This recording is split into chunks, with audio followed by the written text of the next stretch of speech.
All right, hello. Happy evening to everybody out there. JV Wins, Dogon SS. We are here once again. Cheers all around to another edition of the Conscious Approach stream on YouTube. Thanks to everybody for tuning in.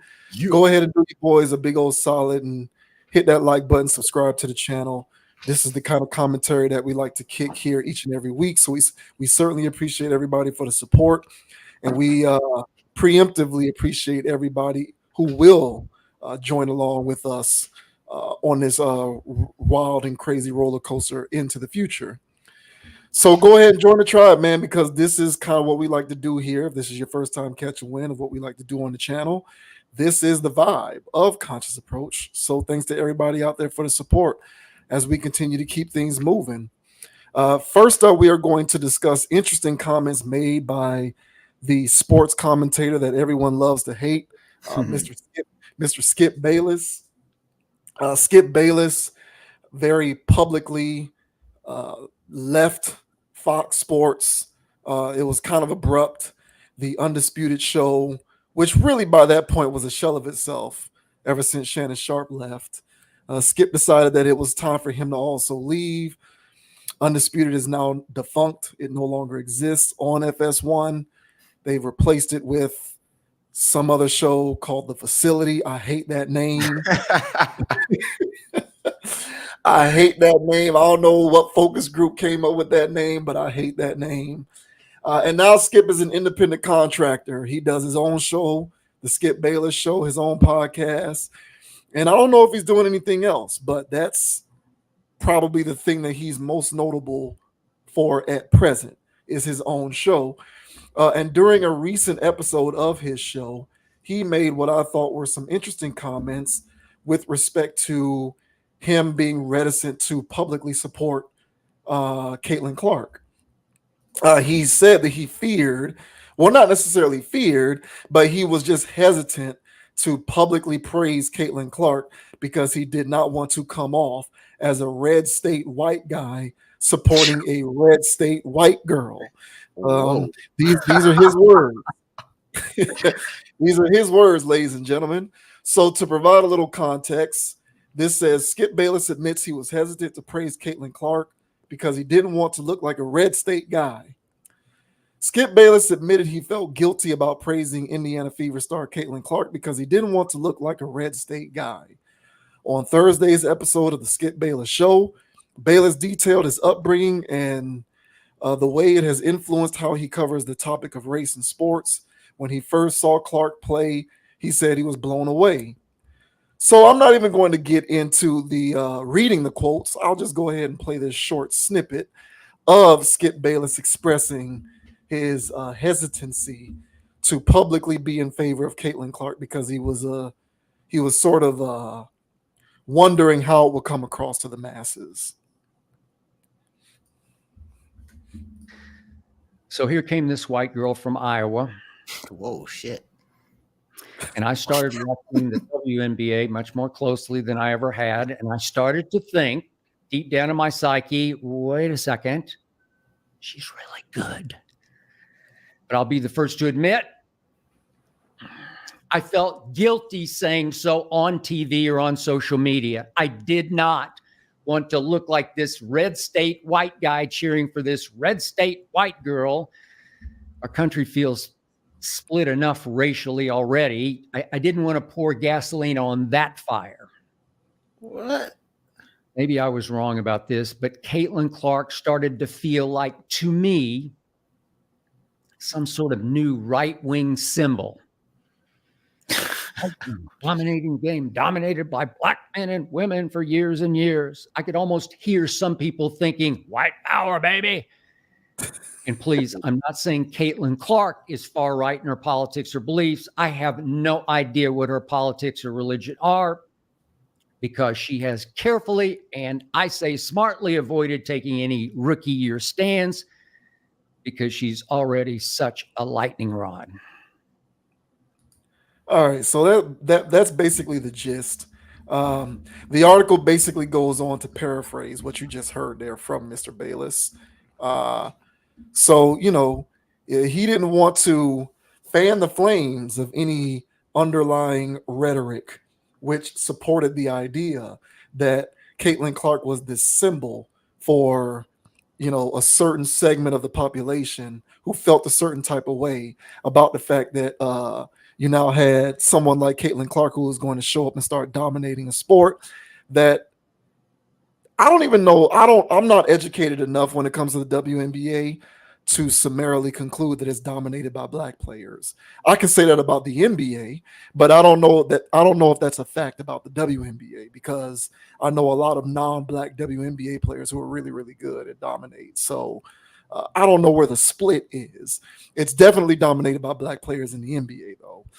But yeah, he didn't want to fan those flames, and he felt some type of way about possibly coming across as a red state white guy supporting this red state white girl to some of these groups of people, I guess you can say. So what do you take away from what Skip had to say there?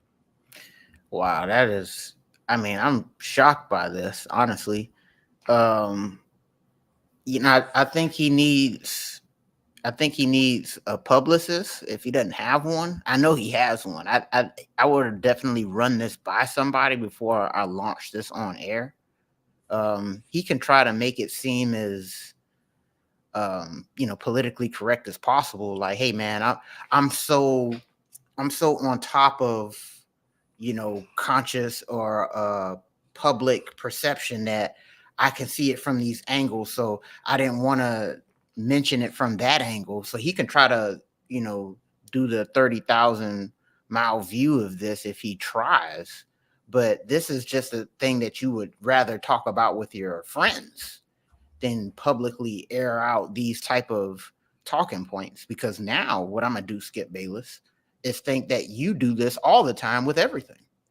So this makes me look twice whenever I see you call on Lil Wayne, and all these other people to make it seem like you're not some white guy from some red state. So to me, I think that this is just bad PR, man. Like, I don't think I needed to know this at all. This is something that he should have kept to himself. And I gotta, because Caitlin, she caught a little heat for supporting blue stuff. So I guess that's why he's feeling comfortable saying this now. I guess I don't know any of her standings or anything else. I just wanted to. I guess that was his go ahead for him to actually say this now. But I don't think there was anything wrong for supporting Caitlin Clark. He sat there and he supported Tom Brady until he got Shannon off the show. So I don't know what he's talking about when it comes to his racial biases or non-racial biases, but what's the difference with Caitlin Clark here? So I guess, there is a merit to the undertones that was going on between Caitlin Clark and Angel Reese. And I guess he didn't want to get in on that because one would argue Tom Brady didn't have that going on. But if you're a sports pundit and you're out here talking about sports, I don't see anything wrong with saying the girl's got game and backing her up on that. So to me, this is all out of bounds. I didn't even need to know this. I didn't care for Skip Bayless before this. This adds to the I don't care for him list. This doesn't absolve him of anything that I've felt for him in the past that, hey man, I could see your point on that. I respect you for that, Skip Bayless. You're not getting that from me, not from this. So to me, this is quite bizarre. And honestly, I think bad PR. But what are your thoughts here on Skip Bayless saying that he didn't want to come off as a red state man, whatever that is? What are your thoughts? I'm with you in that he has always been very boisterous when it comes to how he does his job. Mm-hmm. And if you didn't feel some type of way about speaking up for Tom Brady all those years, doing what you were doing and everyone else who you love so much, then why all of a sudden become hesitant towards being publicly in support of Caitlin Clark if she's a good player, which she is?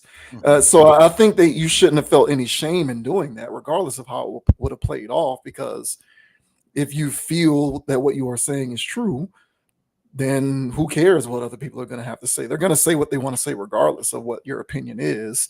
So I hear you on that front. There is a slight difference though between I would say Tom Brady and Caitlin Clark.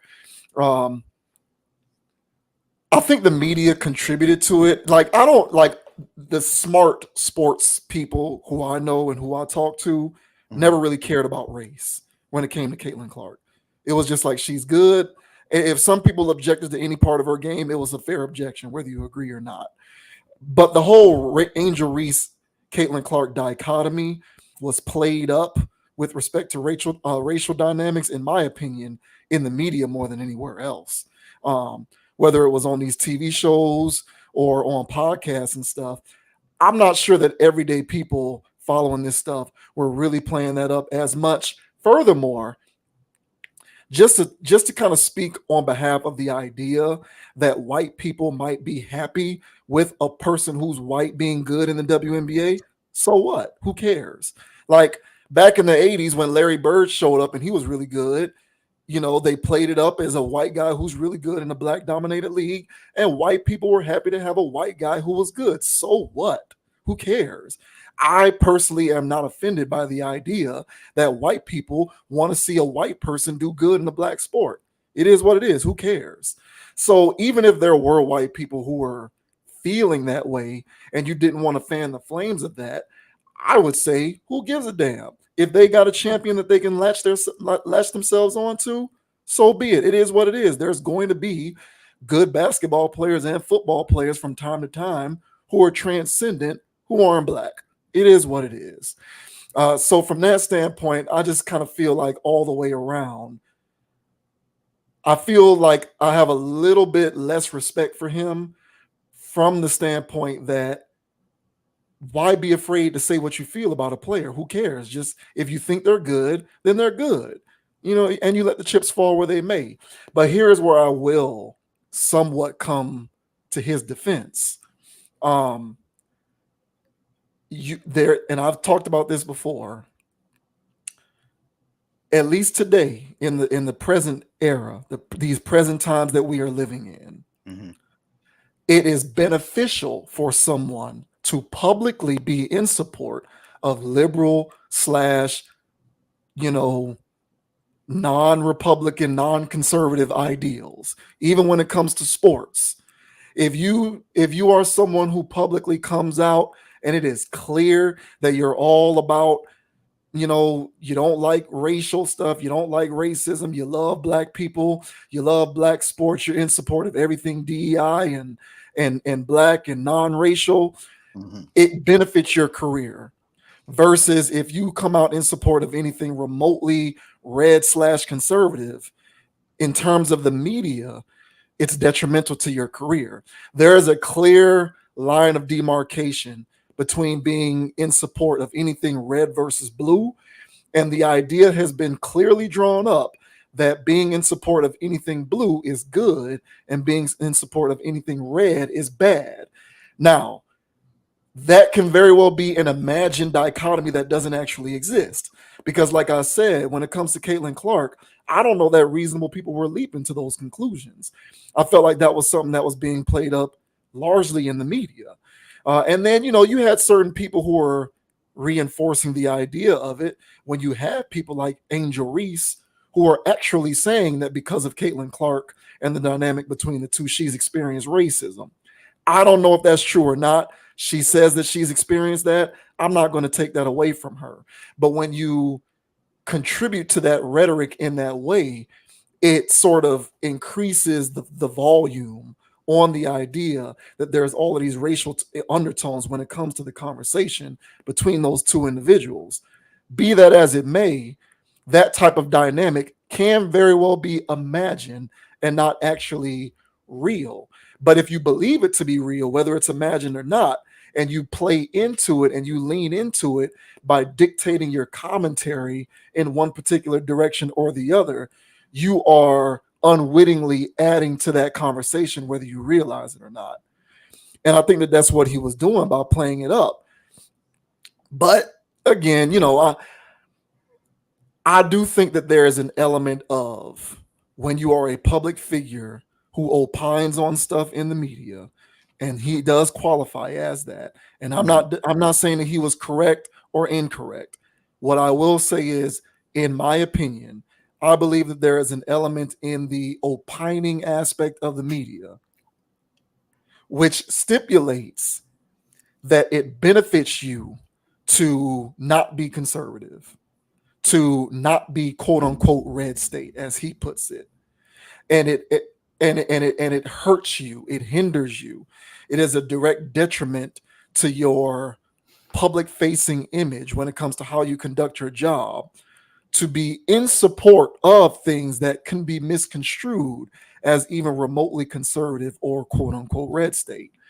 And I think maybe that's the place that he was coming from when he felt as though he didn't want to publicly praise Caitlin Clark because he didn't want to maybe be perceived as towing that line. Even though I don't think that that would have happened, because again, I think that a lot of that was imagined on his part. If you think the girl is good, say that she's good. But in my opinion, to shy away from doing that makes you capitulate in the very thing that you claim to not want to be a part of.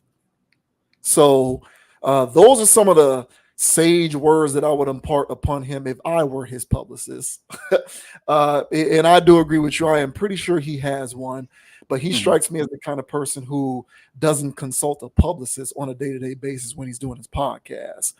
But moreover, I think if you think the girl is good, say so. Who cares? But your reticence to say so makes you an unwitting contributor in the very dynamic that you don't want to be a part of. Because why hide from it? Just say it. And to anybody who wants to castigate any people out there who might be white, who happen to like the idea of Caitlin Clark being a white girl in the WA, in the WNBA, busting people up, I say, so what to that? Who cares? I mean, we've had our Jordans and our Kobe's and our LeBrons and all of these other people who we latch on to because they exhibit dominance on our behalf in a particular field for the longest. And so if they get one little nugget here or there who can do the same for them, so be it. It's sports. No one owns that domain. Whether you believe that anyone owns that domain or not, you don't. Who cares? There's bigger fish to fry, and I think Skip shouldn't be so chicken shit. If he feels like Caitlin Clark is good, bro, just say it with your chest. Yeah, I mean, I didn't really think of that angle, but it makes sense. But boots on the ground, hands in the dirt, being out there on TikTok and other platforms and seeing the comment section whenever there's an Angel Reese thing going on or a Caitlin Clark thing going on. And whenever I see a very disgusting comment towards Angel Reese, the avatar is of another culture. And whenever I see the praise and the outward just worship of Caitlin Clark, it's from the same culture. And so whether the media started this or the people did it, I can't really call that. But one thing that I have noticed is that there is extreme favor towards Caitlin Clark from her community, which is not surprising. But you can not care for Angel Reese. You can think that she's not as good. You can think she's not Rookie of the Year, but you don't have to leave the nasty comments. There's very nasty comments on Angel Reese's stuff. So if I'm seeing the comments on social media platforms, I'm sure she gets it in her DMs when she's walking from the bus to the court and other things. So there is a thing going on, in my opinion, racially when it comes to those two players.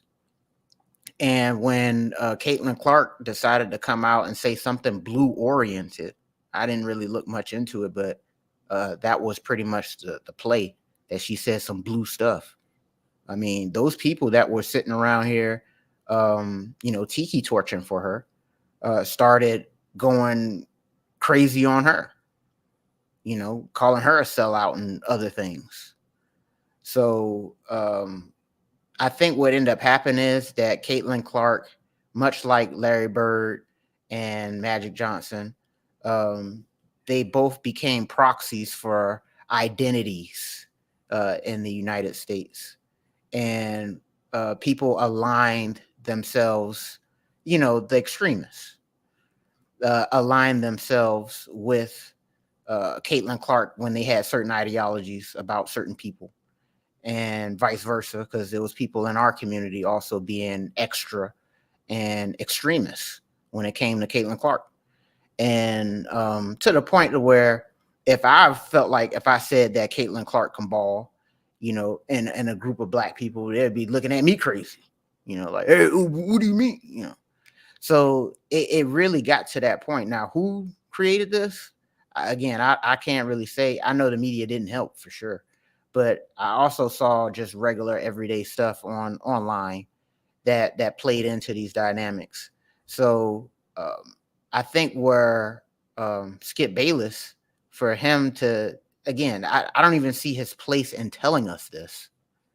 If that's how you felt about this, then just come on out and just start supporting her now.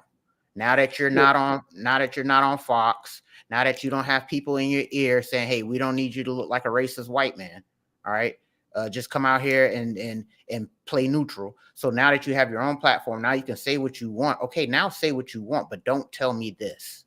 So this, I didn't need him for him to tell me how the sausage is made. Just present the sausage. Pause. Right.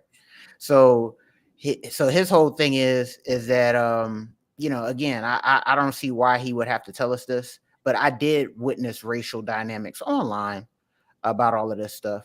And I was one of those people, and we spoke about it here. Every time we spoke about either Caitlin Clark or Angel Reese or what have you, we'll scratch the surface on, the rhetoric that's floating around. But whenever we're talking, we're just talking ball.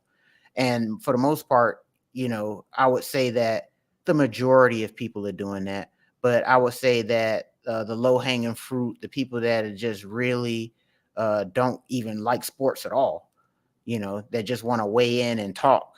I feel like they had their proxy people that they can hang on to. But I'm with you, man. I see it all the time, with the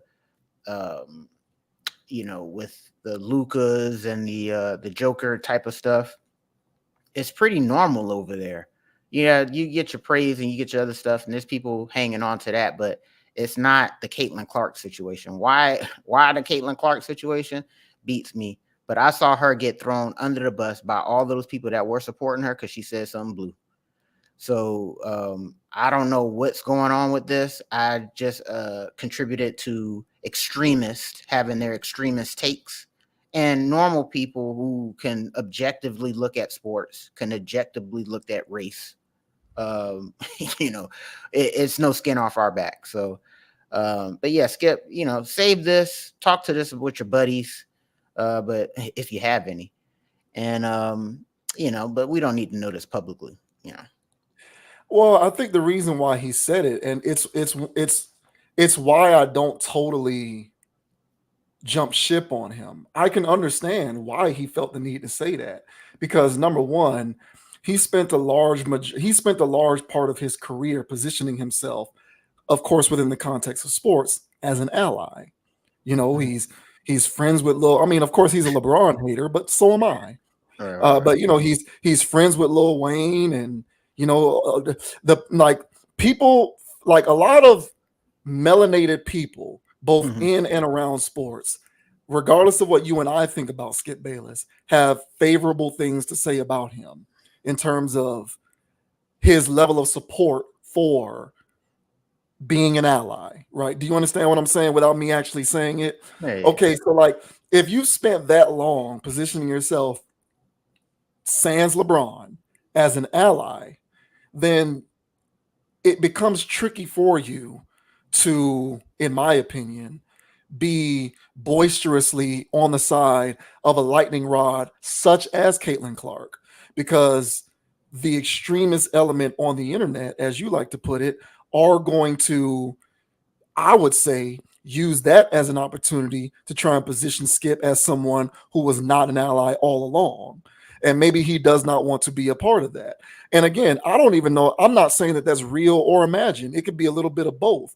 But I do believe, unfortunately, in this day and age, publicly as an opinion person, it hurts you to be someone who even remotely seems to be in support of anything red or conservative. I do think that that's a true thing. Mhm. And I think that if you are a public opining person in the media, if you can position yourself to be an ally, a blue leaning liberal person, it's going to help you. And in my opinion, I think it should just be whatever. Like if you are a reasonable person and there's no indication whatsoever that you are an extremist or a crazy person or you have radical ideologies, to me it doesn't matter whether you lean blue, red, liberal, conservative. It's all just reasonable. It's all in the pot of, at the most, it's just disagreeable. But I Mhm. think the current environment that we have going on, or at least it's what's been cultivated, is to be blue and an ally is to be good, and to be red, which if you're red by default, it means you're not an ally, means that you're bad.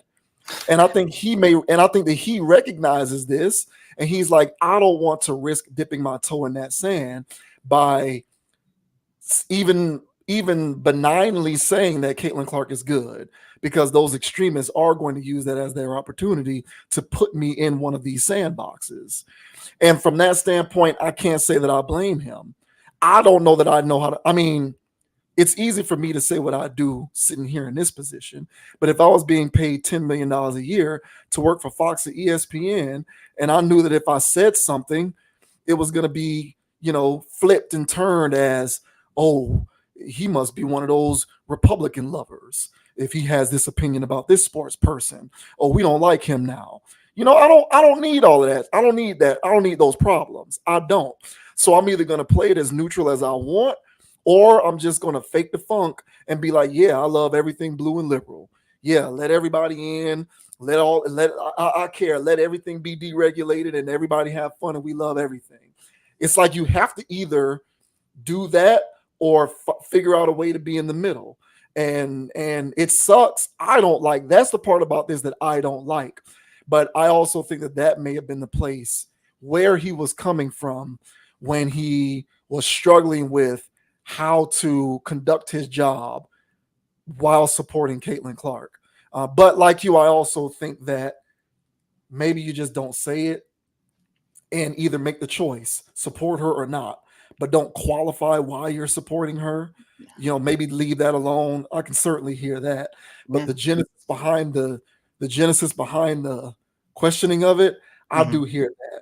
But at the end of the day, I think if you stand, at the end of the day, I feel like you should stand on what you believe. Who cares? If you think Caitlin Clark is good, let these extremists have their cake and eat, have their day. Because if there's one thing that we do know about the internet, it is a feeding ground for the extremists. It is. And they're going to be there whether you like it or not.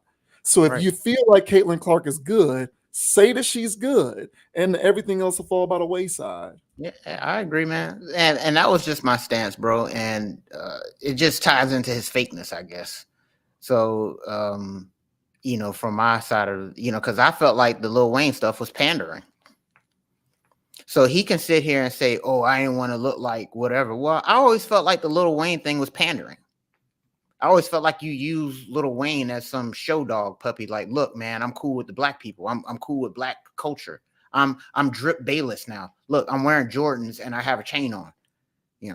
It was pandering. And so to me, if he wants to sit there and do that, now I'm gonna start digging in the bag and calling you out for this other stuff that you do that's pandery. So just keep it above board, bro. And just, now you have your own platform. Just talk what you want to talk. And just support Caitlin Clark, because it's not hard and it's not a stretch to say that the girl can hoop. So if you sat there and you said that, everybody would have just kept it rolling. But if you sat there and you created this whole persona like you did with Tom Brady, then we could probably say something, But the whole Tom Brady shtick that he did for all of those years, that eventually, again, like I said, created this large rift between him and Shannon.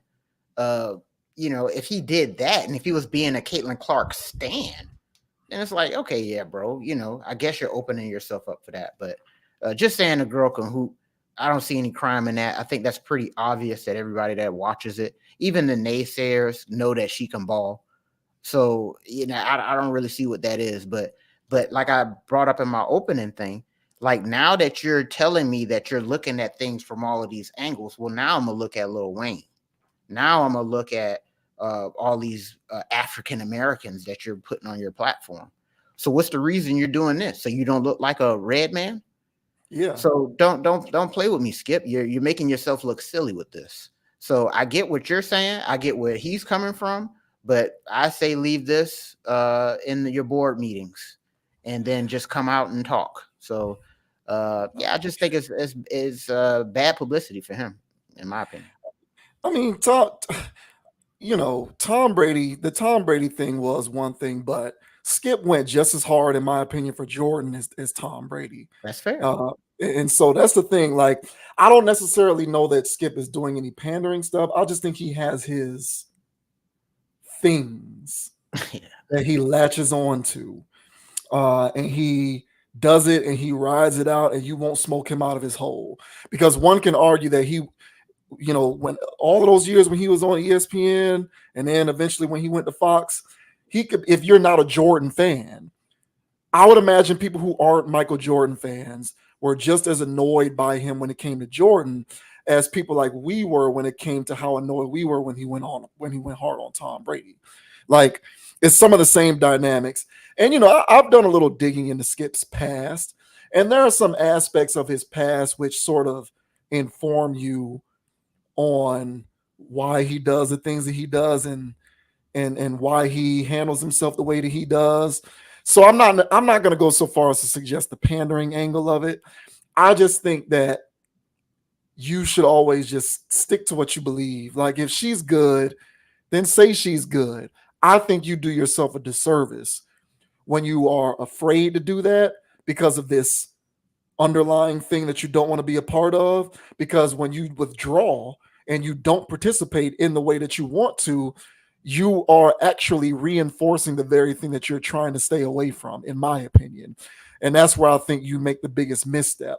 So if you think she's good, then say she's good. But to be in fear of saying she's good because you don't want to look like a red state white guy makes you look like you're afraid of people finding out that you're a red state white guy. Exactly. So if you're not actually a red state white guy, then just say she's good and call it a day. I never even thought he was a red state white guy until now.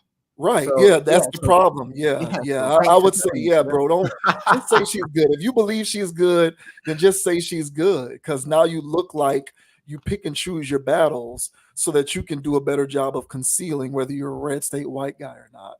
Yeah. So I don't know, man. Just keep it behind closed doors, like everything else you do, Skip. Oh. I can't wait till this Caitlin Clark stuff is over. It's exhausting.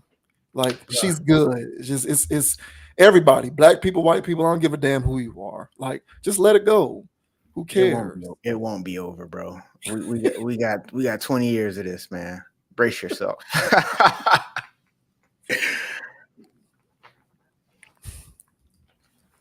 And we couldn't go a week without discussing Mr. Shannon Sharpe and his very public faux pas, where he allegedly accidentally went live while he was engaging in fun time with a woman by the name of Michelle, who Unc suggests will never learn the identity of. Good luck with that, Shannon. These internet sleuths out here, it's amazing what these people can find out. So I'd be very careful before saying you'll never learn who she is, because these people, if they want to dig hard enough, they can find anything out on these internets out here.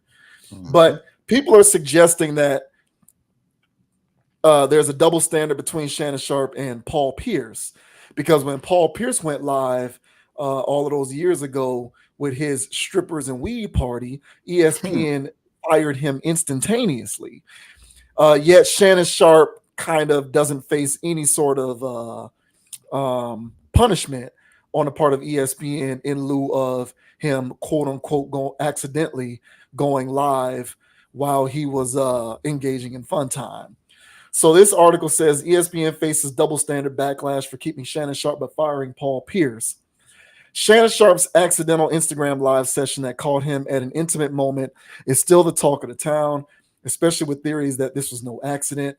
Regardless, all of that fell under the rug once ESPN announced that they would not punish him for this incident. This raised a lot of eyebrows since the organization fired Paul Pierce in 2021 for going on IG Live with scantily clad women and what appeared to be marijuana. Some social media users think that this is a clear case of double standards, whereas others think that intent versus accident is a key differentiating factor.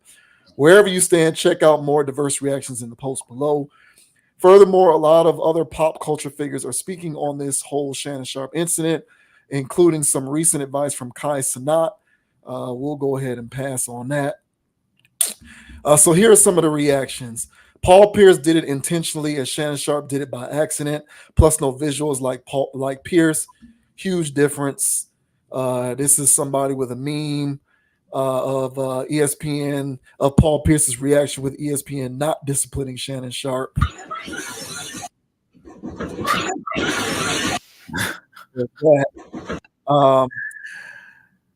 If you want the honest answer as to why Paul Pierce was let go and Shannon was not, the truth is simply ESPN wanted to fire Paul Pierce, and that gave them a reason. And ESPN doesn't want to fire Shannon Sharpe because they need Sharpe more than he needs them. We're not disciplining Shannon Sharpe for the IG leak. And then, so here's more memes here. People just having fun with this. Paul Pierce got fired for a lot less than Shannon Sharpe. Just a reminder to be valuable. So yeah, there's more reactions here. I'm very disappointed in myself, and I let a lot of people down. Shannon Sharpe said at the incident, positing that it was unintentional and speaking on his embarrassment. My kids, I reached out to them. I called my sister. My friends obviously reached out. I came in, threw my phone on the bed, and then engaged in an activity. I don't know how Instagram Live works, he added, explaining that this is the first time that he's ever gone live. So, do you buy the idea that there's a double standard at play here? That ESPN, they got rid of Paul Pierce, and then here's Shannon Sharpe, and they're keeping him. So there must be a double standard there. Do you buy that? Nah. Double standard implies that this isn't fair, and I don't want to go down that road. I would more or less say that this is bottom line money stuff again.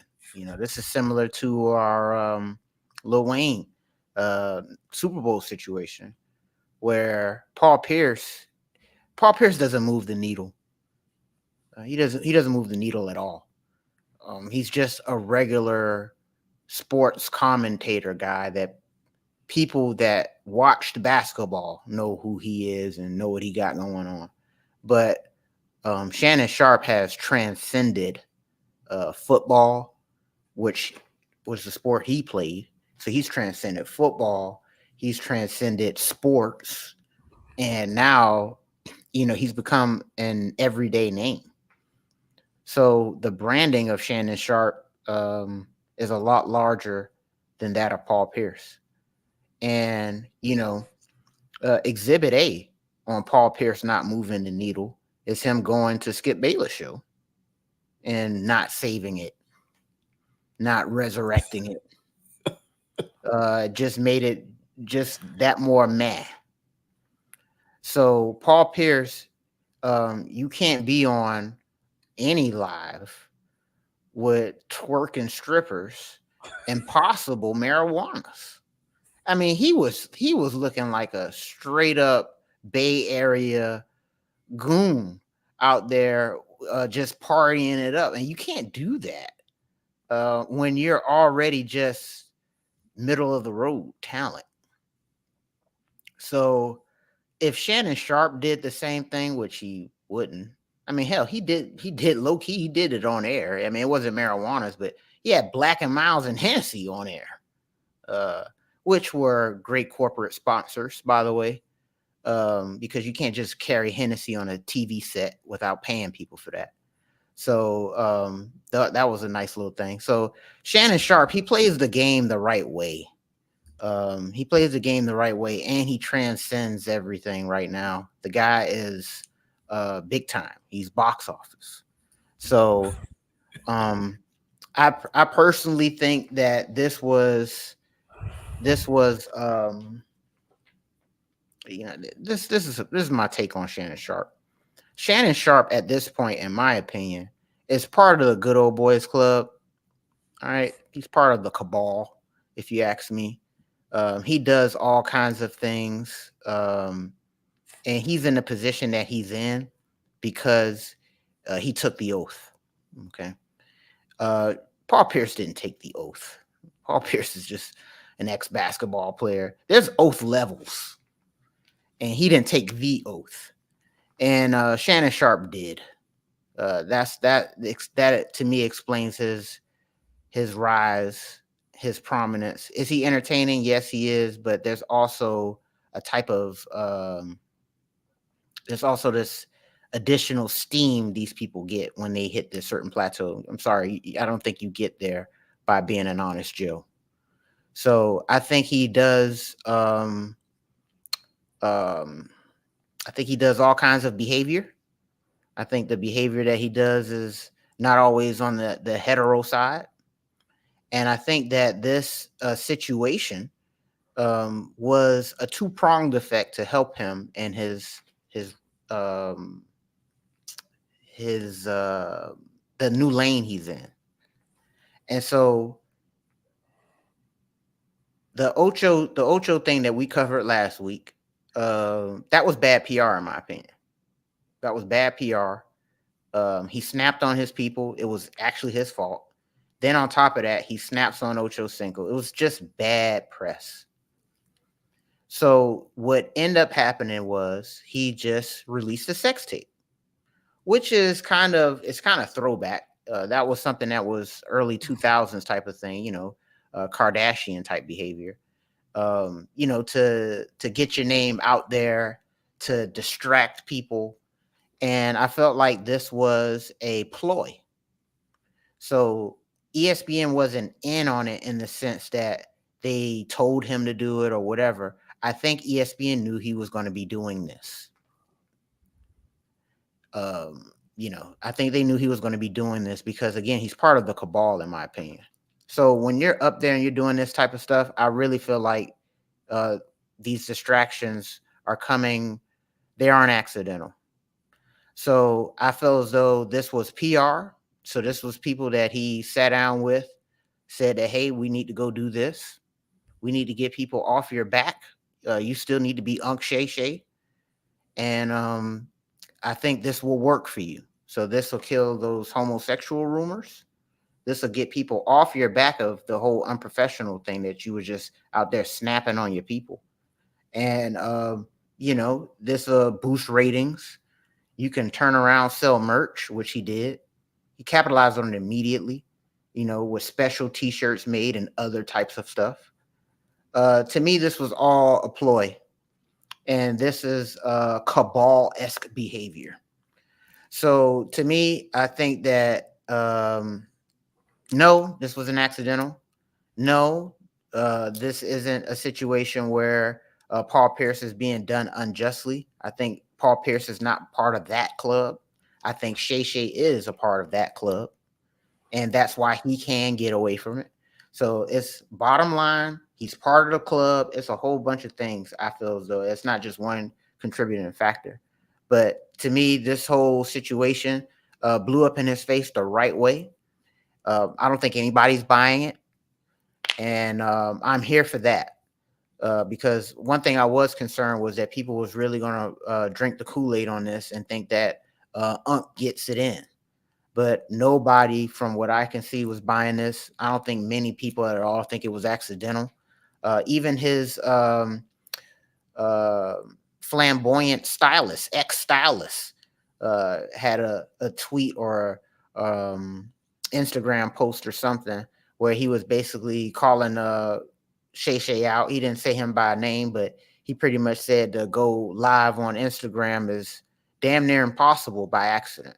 There's so many menu options you have to toggle in order to get there. So I don't think anybody's buying this. So Paul Pierce can cry foul on this, but Paul Pierce, you're not a part of that group. I'm pretty sure you know that. So, and on top of that, you don't bring in enough money. So, a lot of thoughts there. But what are your thoughts here on Unc? Keeping his job at ESPN's and Paul Pierce getting the shaft for doing something, I guess, a little bit more tamer. What are your thoughts? I don't think Paul Pierce has anything to do with this. I just think people are speculating that there is a double standard. I don't think Paul Pierce is involved with putting that out there. I don't think he's not involved with that. That's just the interneting and bringing up old stuff to try and conjure up notions of double standards. In order for something to be a double standard, the two situations in play have to be the same. And the treatment of those two similar situations has to be different. The Paul Pierce video, the Paul Pierce snafu is not the same as Shannon Sharpe snafu. They are not the same. Anyone who wants to suggest that they are the same, I cannot have an intelligent conversation with you because I can't take your opinion seriously. No one can in good faith say that when Paul Pierce went live, it was the same as when Shannon Sharpe went live. They were two completely different videos tonally. Therefore, it can't be a double standard because the two videos are not the same. So whether it's a double standard or not, that's my stance on that. In a nutshell, it's not a double standard. If Disney, ESPN, whomever felt as though they were within their rights to get rid of Paul Pierce because they felt as though he crossed the line, I'm not here to litigate whether there was a line to be crossed. If they have a corporate line and they felt like he crossed it, it is what it is. But the two videos are not the same. So you can't suggest that this is a double standard. Furthermore, when it comes to Shannon Sharpe and his whole thing itself, essentially the main thing going back and forth with this is that people largely believe that it was not an accident. And Shannon Sharpe's retort to the idea that it's not an accident is, why would I do this on purpose when I have so much to lose? I got my career, I got my brand, I got my show, I got Nightcap, I got my contract with ESPN. Why would I jeopardize all of that by doing something like this on purpose? No one in their right minds would do that purposefully. Well, that is valid if one is of the belief that doing something like this actually hurts someone, which in my opinion, it does not. Everything is upside down now. And really the only thing that I have to say about this is, as we live in this society of heightened debauchery and, acceptable debauchery as business propositions, sex work becoming normalized, people claiming sex work on their taxes and all of this weird stuff we got going on where it's just normal to do stuff like this. It is very clear that it no longer hurts one's career to do stuff like this. Maybe in 2004, if you released a sex tape, it may have been detrimental if you were a Disney employee. Nowadays, with standards so loose and no one caring about traditionalism and everybody being all happy-go-lucky to just embrace everything because we want to live in a world devoid of rules and decorum and standards, doing something like this actually helps you. So I don't think it's beyond the scope of anyone's belief to believe that he'd do this on purpose, because he knows that doing this on purpose doesn't actually hurt you. It helps your career. It boosts you. It boosts you in the YouTube and the Google and the social media algorithms. It gets you more of these views, and maybe it'll up your subscriber numbers. In this algorithm obsessed world where all that matters is the hits and the clicks and the views and the plays and the feedback and the talking up to get you served at the algorithm at the highest level, we pretty much sold ourselves out to the idea that you do whatever is necessary to get there. So he can conveniently play up the idea that doing such a thing is embarrassing, and why would he do it on purpose? Because it hurts his career. But the truth of the matter is, we are fully engulfed in a society that embraces this kind of stuff. it actually makes you look good to release sex tapes and do debaucherous things. Well, what's the word that you like to use? Salacious. Like it actually helps somebody these days to engage in salacious activity, and furthermore to put it out publicly. So that's why no one's going to buy his logic that he wouldn't do it on purpose because it would hurt his career. Because in actuality, doing these things helps your career. Now, of course, I as someone who leans more on the idea that a little bit of conservatism never hurt anybody. Why do we have to go all the way to the other extreme where we're just out and about all in the open with everything? I say this tongue in cheek because I would rather us not lived in a world where being publicly salacious actually helped your career in any capacity. But nevertheless, this is the world that we live in. And as I acknowledge that this is the world that we live in, I can't buy the idea wholeheartedly that this was a complete accident, because if you did it on purpose, it would hurt your career. Because I believe that doing this kind of stuff actually benefits you in this deregulated, no rules and no decorum having world that we currently live in. So from that standpoint, could it have been something that happened on purpose? Yes. Did it boost his career, whether it was on purpose or not? I think so. And when you can conveniently suggest that doing so would be hurtful, it can fool a lot of people who still hold on to this idea that doing such a thing actually hurts you, when in reality it's nothing but helpful. Yeah, man, I agree, and I'm gonna stand on my stance that Shannon Sharpe is a do boy. He's part of the new age form of distractions. Uh, you know, he works hand in hand with these people. Uh, the whole, like, I was joking about the Hennessy thing and Black and Miles, but who is that for?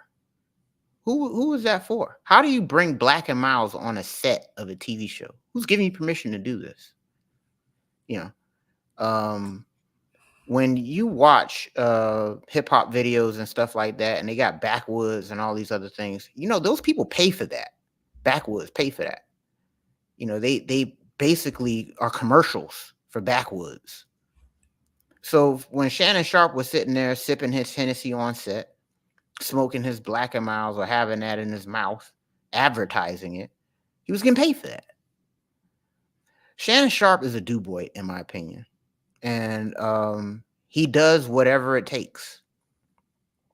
And like I was saying, it's the difference between Shannon Sharpe situations and Paul Pierce's is Shannon Sharpe has permission to do this. Paul Pierce doesn't. What he did, he was just, like I said, he was just being a Bay Area dude, gambling, smoking, strippers. And he didn't have permission to do that. But Shannon Sharpe, when he's doing this stuff, that's what I said. I really feel as though the reason why there's no hammer coming down on this man or anything like that beyond the scope of money is the fact that he's in good with these people. He's a great distraction piece, in my opinion.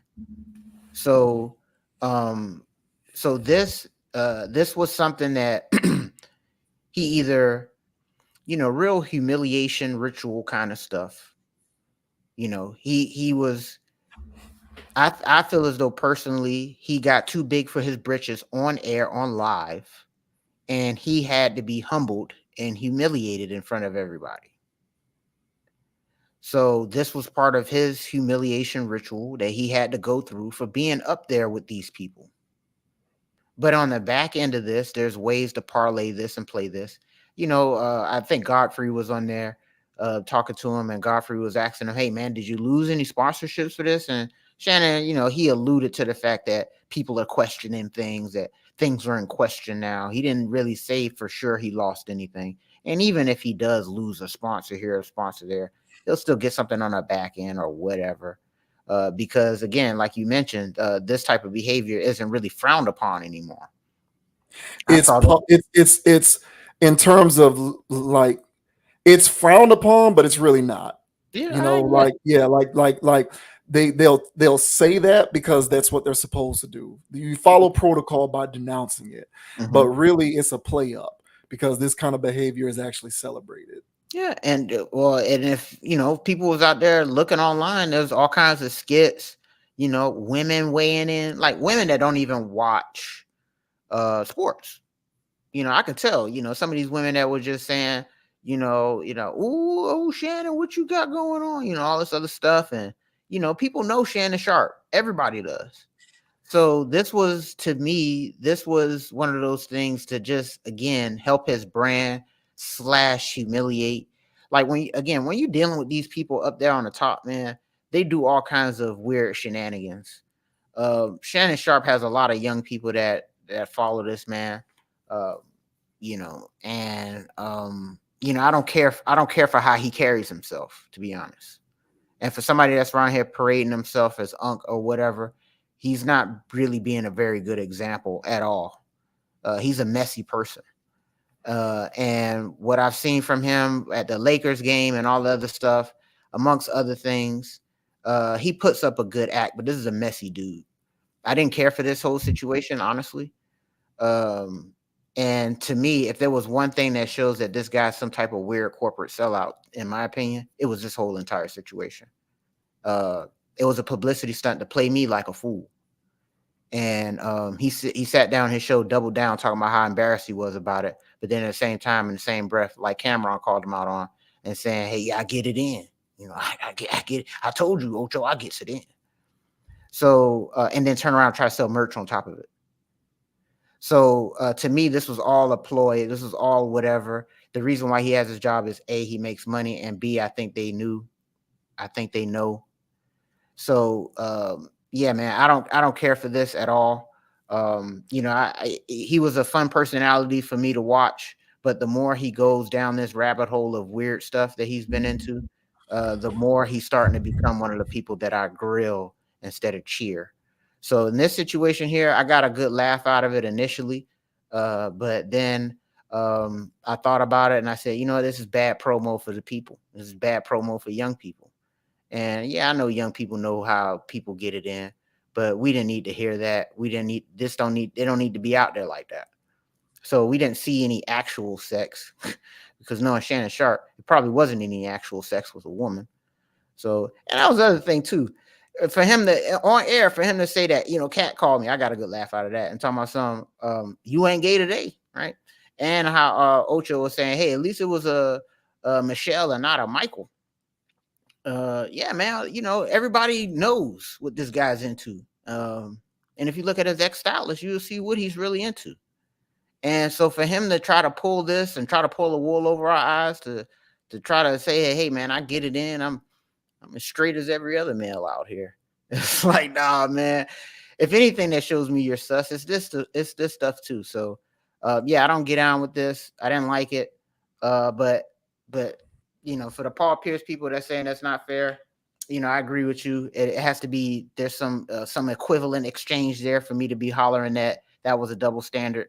But there's nothing really here similar. These are two totally different situations.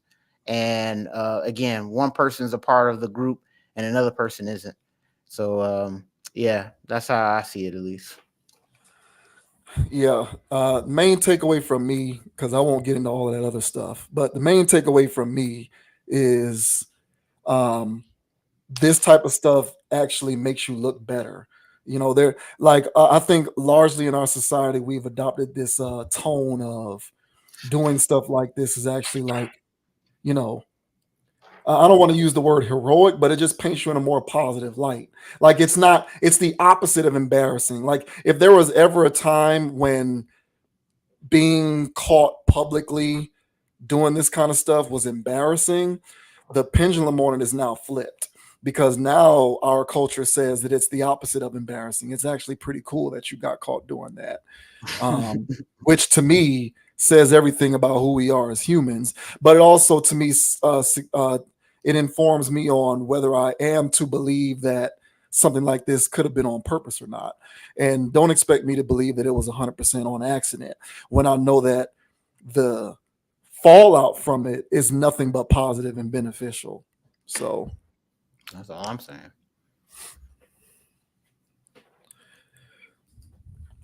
All right, and now we got another segment involving a friend of the channel, D1. D1 is receiving backlash from his hometown of New Orleans because he showed support to Kendrick Lamar. New Orleans is upset because Lil Wayne was not chosen to perform at the Super Bowl this year, which takes place in New Orleans. You have a lot of people who are angry and upset because they felt like Lil Wayne was shortchanged. Kendrick was chosen instead. And there's all of this other ancillary stuff about, whether the, Drake's connection with Lil Wayne had anything to do with it. And Kendrick got chosen because of the beef, and Lil Wayne wasn't chosen because of his connection with Drake in relation to Kendrick, and so on and so forth. You got everybody from Cameron and Nicki Minaj coming out saying that Lil Wayne was done dirty by whomever was responsible for choosing Kendrick to be the performer at the Super Bowl. Kendrick recently showed some love to D1 on a song that he put out. And D1 kind of showed the love back, not in music form, but just kind of speaking on it. And now New Orleans is kind of mad at him, upset, because he dared to show Kendrick some love and respect because of basically reciprocation is essentially where it came from. So this says D1 support of Kendrick Lamar leads to barrage of backlash from New Orleans community. This debate between Kendrick Lamar and Lil Wayne for who deserves Super Bowl honors is starting to get a little too serious. We say that because New Orleans, Louisiana native D1 is getting a lot of hate for his support of the former. As you are all aware by now, the city has been extremely upset with their hometown hero not receiving the honors. Obviously, no one likes seeing Weezy upset, as he was in his first public address since the announcement. But some people are taking their anger too far to where they want to ban and warn residents of NOLA like D1 to never come back home. That's just some of the backlash the Christian rapper has been receiving, according to Hip Hop DX. D1 shared a compilation accompanied by a voiceover detailing what he's been dealing with since showing K. Love. So here is him talking about this situation briefly. This is why you should never love your city more than you love God. So Kendrick Lamar shouted me out in his new song, and honestly, it's been life-changing already in the past 24 hours. That's the elevation. At the same time comes the condemnation. So now they got people, because they're mad about my opinion on who should perform at the Super Bowl, so now they're making diss tracks about me. They got people saying I'm canceled from the city. They got people saying I better not come back to the city. People I'm cool with making videos mad at what I'm standing on when it's the same thing I've been standing on since y'all met me. People who I just went on their podcast and it was all friendship and love now calling me a clout chaser and mad because we got a difference of opinion about who should perform at the Super Bowl. So the biggest rapper in the world is saluting me for my character. And at the same time, there's people in my city trying to cancel me for my character. The same character that's leading to my elevation is leading to my condemnation. Thankfully, I'm just gonna keep being me, keep serving God. That's what got me here. And I'm gonna just be thankful for every part to come along with this journey, no matter what it entails. All right, so no need to read the rest of the article because it just paraphrases what he was saying there.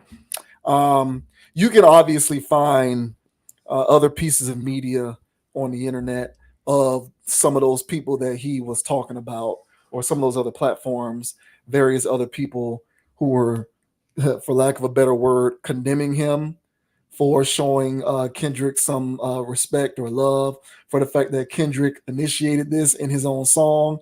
And they're just not happy about it. I guess he's supposed to denounce it, or, he's got to say something about Lil Wayne as well. I'm not exactly sure where the animus comes from. But what do you think about the reaction towards D1 in light of him giving his opinion that there's nothing wrong with Kendrick performing at the Super Bowl? For somebody that's a Christian rapper and somebody that follows, God and Christ as much as he professes, I don't know who said this. I don't know if Jesus or God said it, but you got to let the dead bury the dead, man.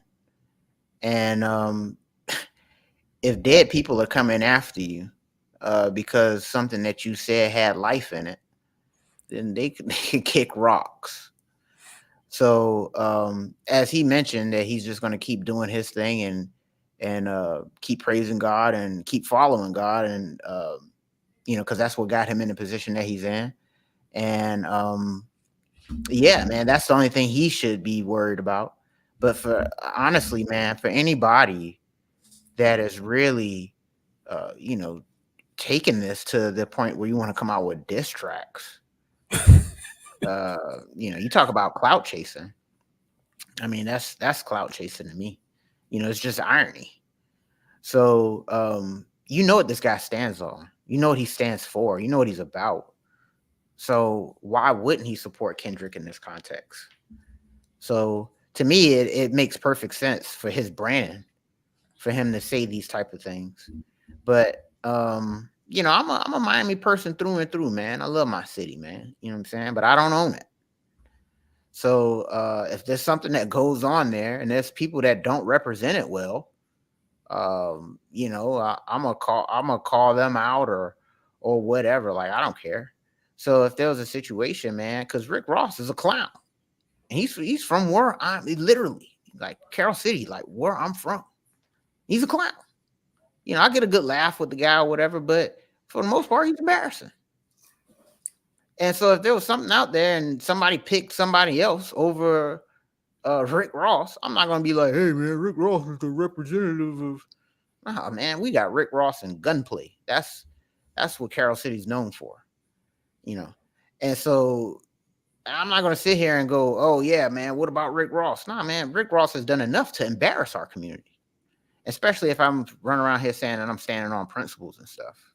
So the same thing goes for Dee-1 and, being from New Orleans or whatever. And yeah, man, of course, Lil Wayne is New Orleans ambassador, I guess. But at the same time, man, he comes out with all this music that goes against what Dee-1 stands for. Well, if Dee-1 doesn't agree with that and feel like somebody that more represents the culture, more represents, the type of messages that Dee-1 himself puts out, then he's allowed to support that. But if anybody wants to just blindly go about these things and just say that, oh, we need to support this person because they're from this city or whatever, again, man, that's just the dead, man. And you shouldn't be concerned about what the dead are talking about. Let them bury themselves. So I don't really see anything wrong with what Dee-1 says. And even in his retort to these people, I feel like that was a classy way of handling this. And I don't think it's that many people. I think it's just a select crowd, because and no shade to Dee-1, man, if you're watching, bro. But not too many people really know who you are anyway, outside of the city. So, maybe even inside the city. So, I'm pretty sure it's not that many people that's really coming after, bro. So, man, just keep doing your thing, man. And, keep standing on your message, bro. And don't let them try to peer pressure you, which I don't think they are. But what are your thoughts, sir, on Dee-1 standing up for his stance on agreeing with Kendrick doing the Super Bowl? What are your thoughts? Yeah, I mean, he didn't say that. He didn't say that it was a good thing that Kendrick was chosen to perform over Wayne. He just said, cool, that Kendrick got it. Like, I don't really understand what's so controversial about that. But that's the propensity for hive-like mentality that we kind of see, where if you're not all the way in, then you must be all the way out. Because it's not like he said, hey, man, I'm glad they picked Kendrick over Wayne. I don't think Wayne should have gotten it. He just said, cool. He just said, thanks, Kendrick, for shouting me out. Glad you got the opportunity. Appreciate it. And that was turned into whatever it became, with certain elements of, social media, internet troll world, largely based in New Orleans, talking about how he's going to get banned and all of this other kind of stuff, which people just got too much time on their hands. Like, you're just taking stuff way too far. But I hear you on one thing, though. Like, you accuse somebody of being a clout chaser for not being 100% in favor of your guy, then by default, that also makes you a clout chaser for your guy. Right. So at that point, you guys are canceling each other out. Both of y'all are clout chasing. You're just clout chasing on opposite ends of the spectrum. Why is your clout chasing better than his? Because he's not on your side? I don't get it. And again, he's not even against whatever side you're imagining for yourself. He's just saying, cool, glad he got the opportunity. I don't understand this, but groupthink mentality is a disease. I firmly believe that. And we have a serious problem in our community in certain aspects, especially when it comes to this music of groupthink mentality and people just not even understanding the value of free thought. And this kind of thing exemplifies that to me. If you don't think that Lil Wayne 100% should have been chosen as the performer and you're from the city, then you're a traitor, as opposed to just being somebody who has a different opinion. These are just weird dynamics to me. I'll never understand it. The older I get, the less I understand stuff like this personally. And once again, to anyone out there who is hollering this nonsense, there is no precedent whatsoever for the performer of the Super Bowl to be from the host city. There's no precedent for that. So all of this outrage over people who feel like Wayne should have been chosen based upon the idea that he's from the city, you really don't have a leg to stand on because there's no precedent for this. Not even when you talk about New Orleans.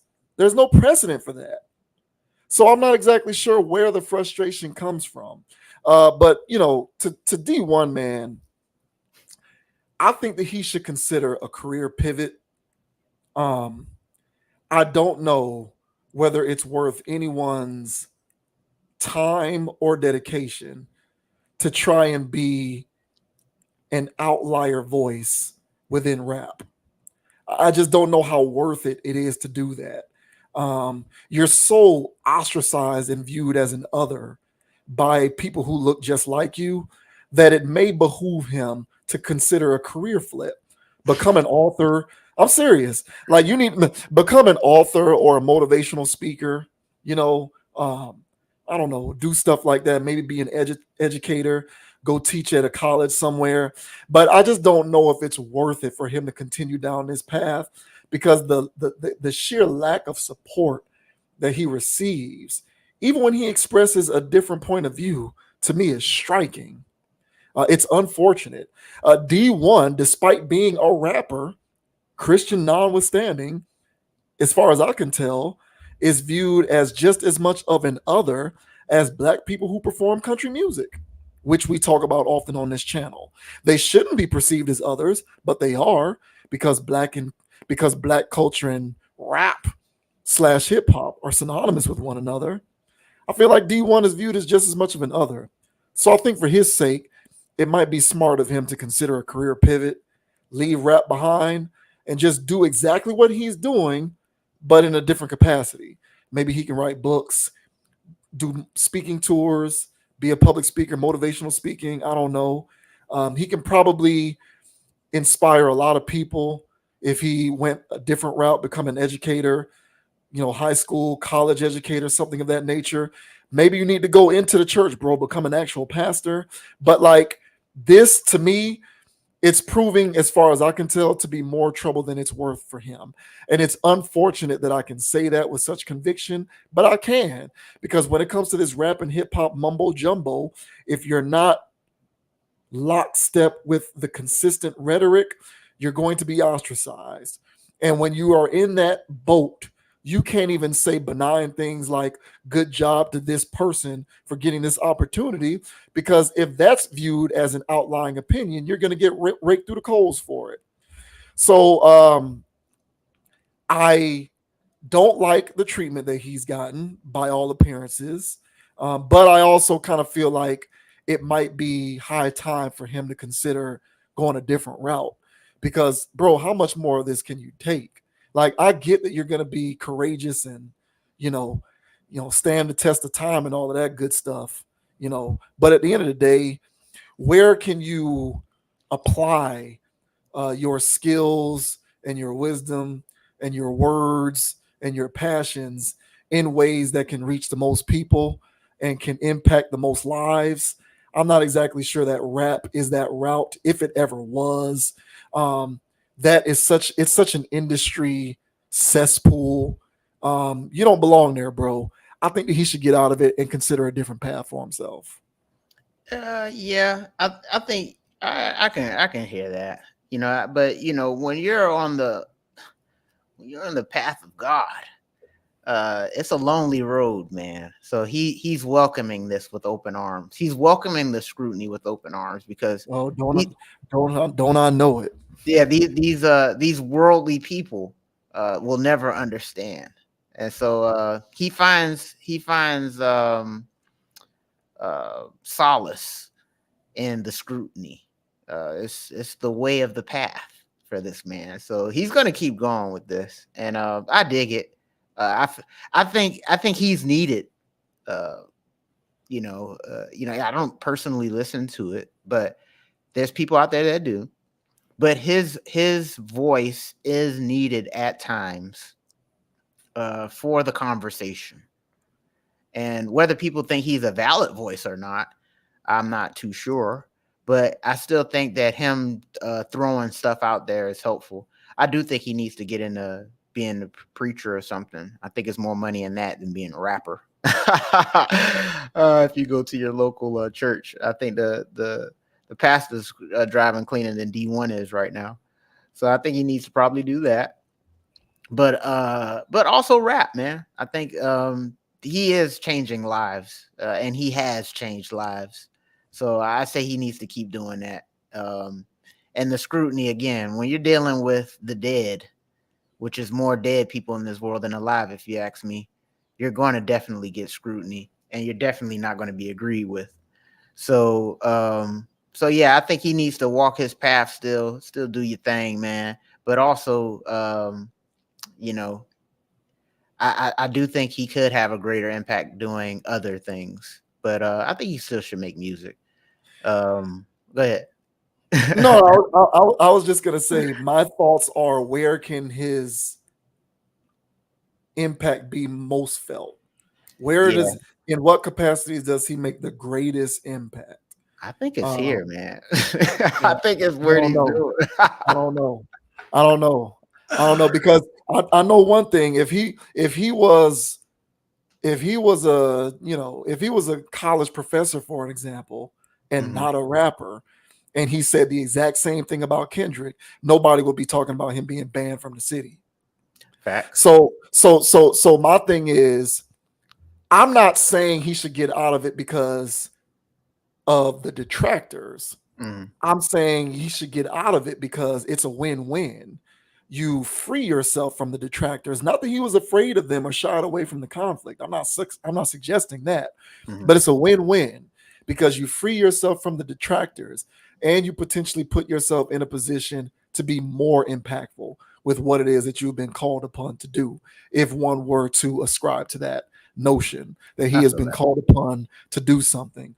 But this rap stuff, to me, I don't know, man. I've become more and more indifferent towards the prospect of the impact of this music on the community as the years go along.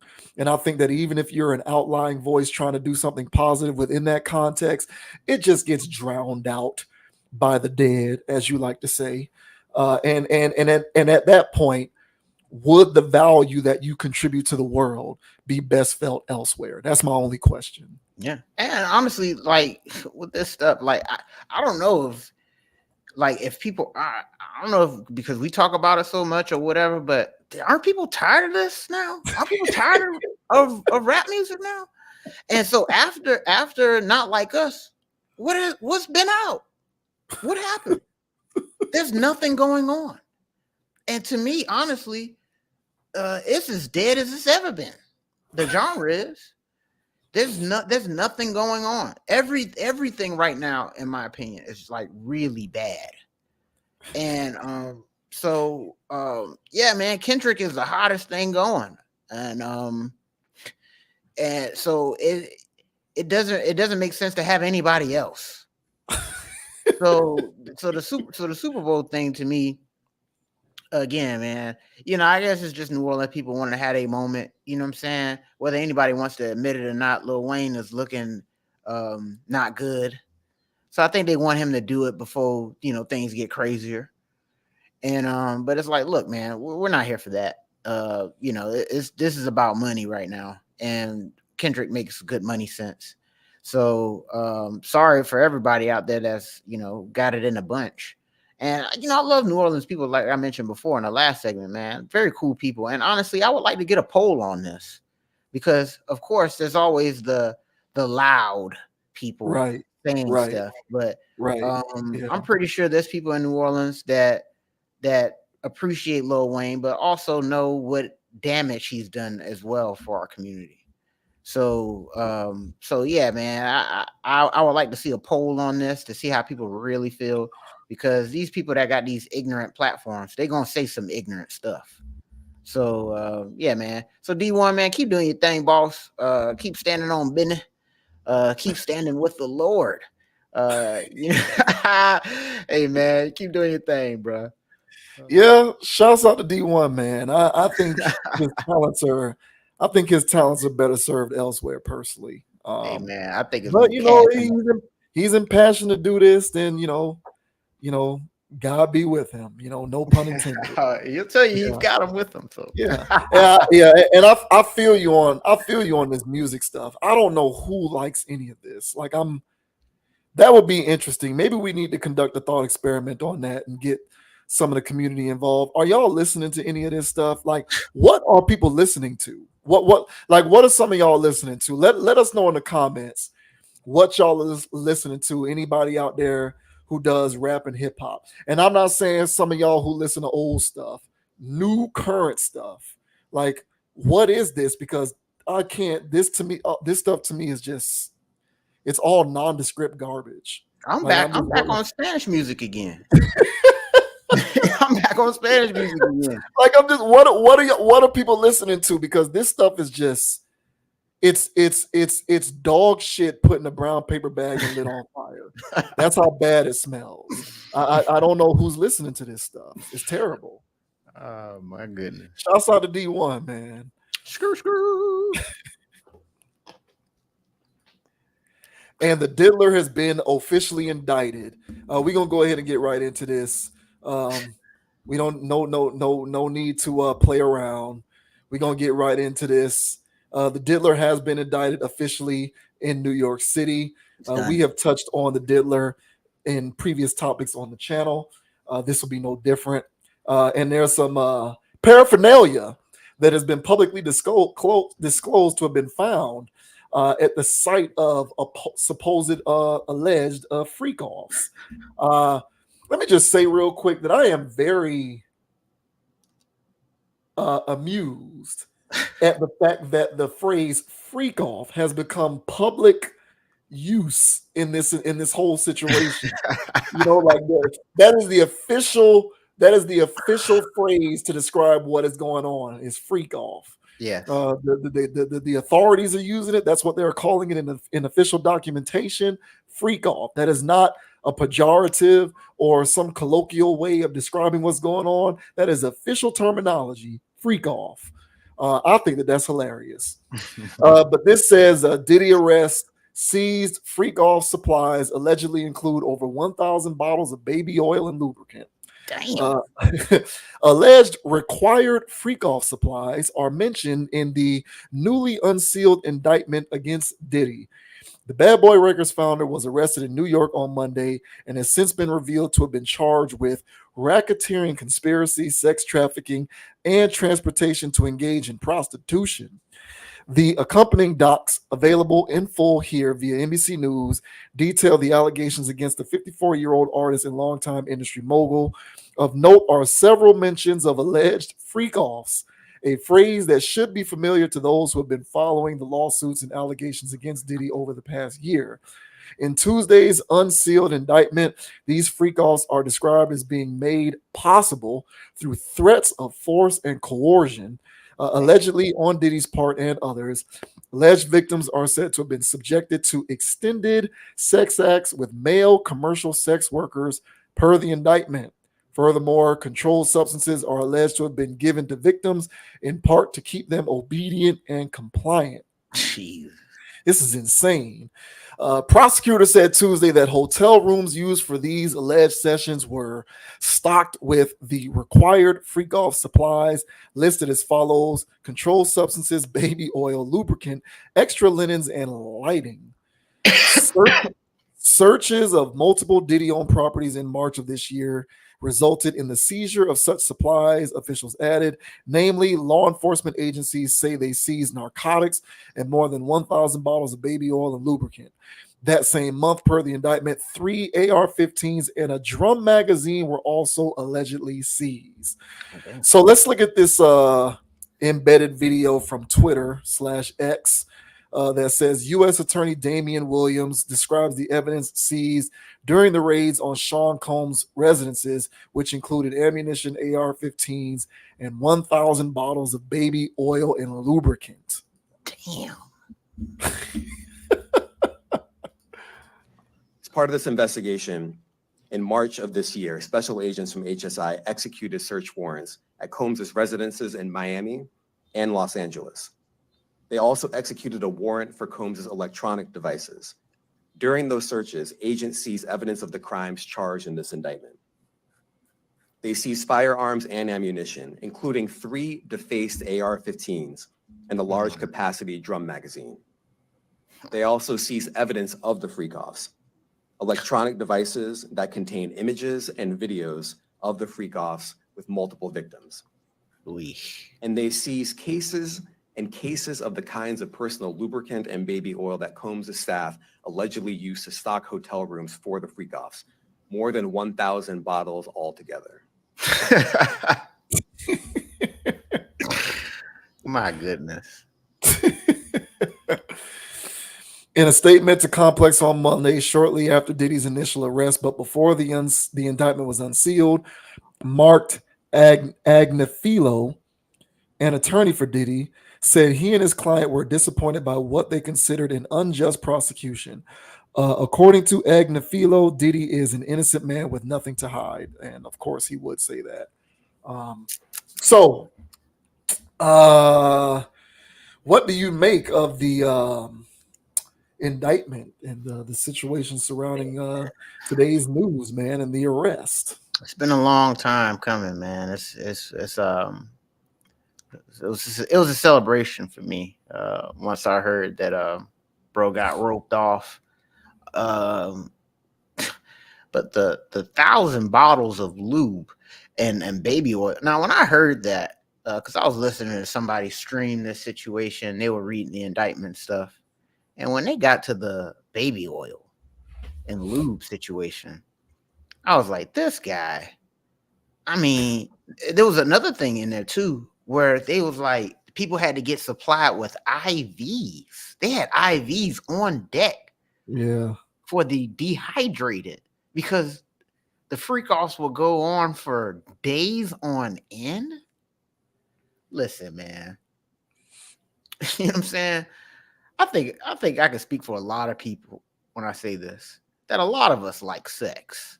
But I don't know if we like sex to the point to we're actually dehydrated and need IVs to continue with life. I guess to continue to freak off. This the type of demon time required to do that over and over again. You got to be on some different level of sick, man. And then, you know, of course, the other stuff that's on top, that's just the stuff that people, you know, if you just want to keep it on sex, like if this was just all above board sex, no trafficking and nothing like that and whatever, and you're still having freak offs to the point where you need IVs, you're having sex for days on end. What is your life about?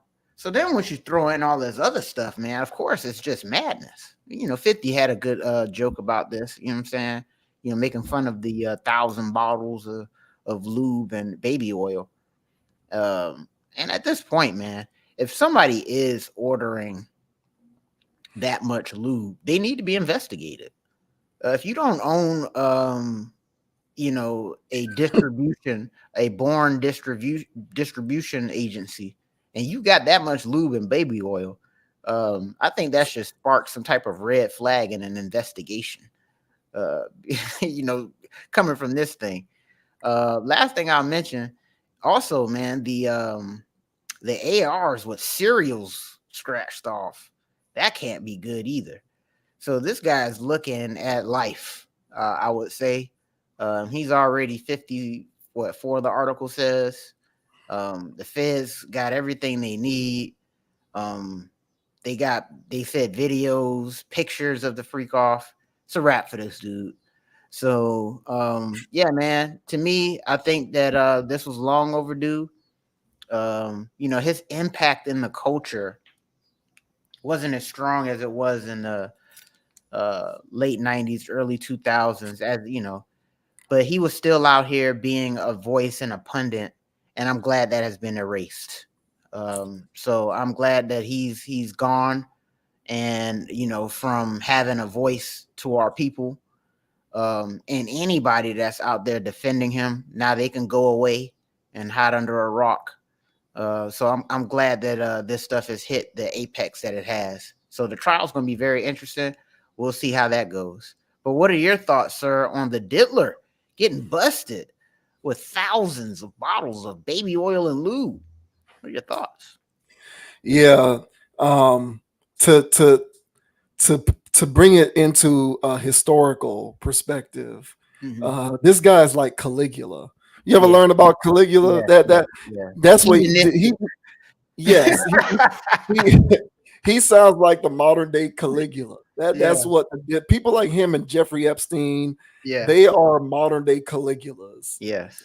Just the complete and utter personification of just senseless debauchery. Yeah.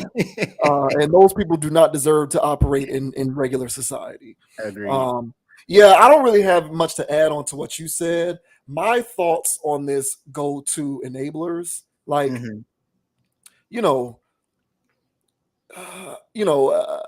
not to get doom and gloom, but I believe that human civilization is reaching its apex point where we haven't gotten there yet, but I think that we are on the verge of repeating what previous great civilizations in the past, that same trajectory where you reach a height of debauchery and decadence, and then you reach the peak, and then the downfall starts, where essentially society descends into chaos and madness. There's some world-changing event. A lot of the population gets wiped out and given a chance to start anew. I believe that we are on the path towards that happening. Now, having said that, I do think that there is a way to stave this off. And a way to stave it off is we as people need to have a come to Jesus moment where we decide, what kind of humans do we want to be? Do we want to actually stand up for what's right? Or do we want to enable things and allow them to persist because they can make us money? And right now we're dealing with a situation where money talks and everything else walks.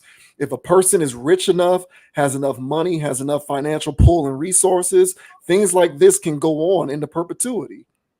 And you can't convince me that somebody in his position could have continued to do this if there were not enough people along the way who served as roadblocks, who said, I'm not going to let this go on. But along like a person like Puff, along his path of ascension, there are people who say, I'm cool with what you're doing. Can I get a piece? Yep. And this guy's worth damn near $1 billion. People want to get paid. Yep. So you get all of these people who along the way are willing to accept this because they got their chunk of change. Yep. They got their payments. They got paid off. Maybe you own the company that he bought the lube from, so you got paid in that way. You know what I'm saying? Like maybe you own the gun place where the guns were purchased illegally.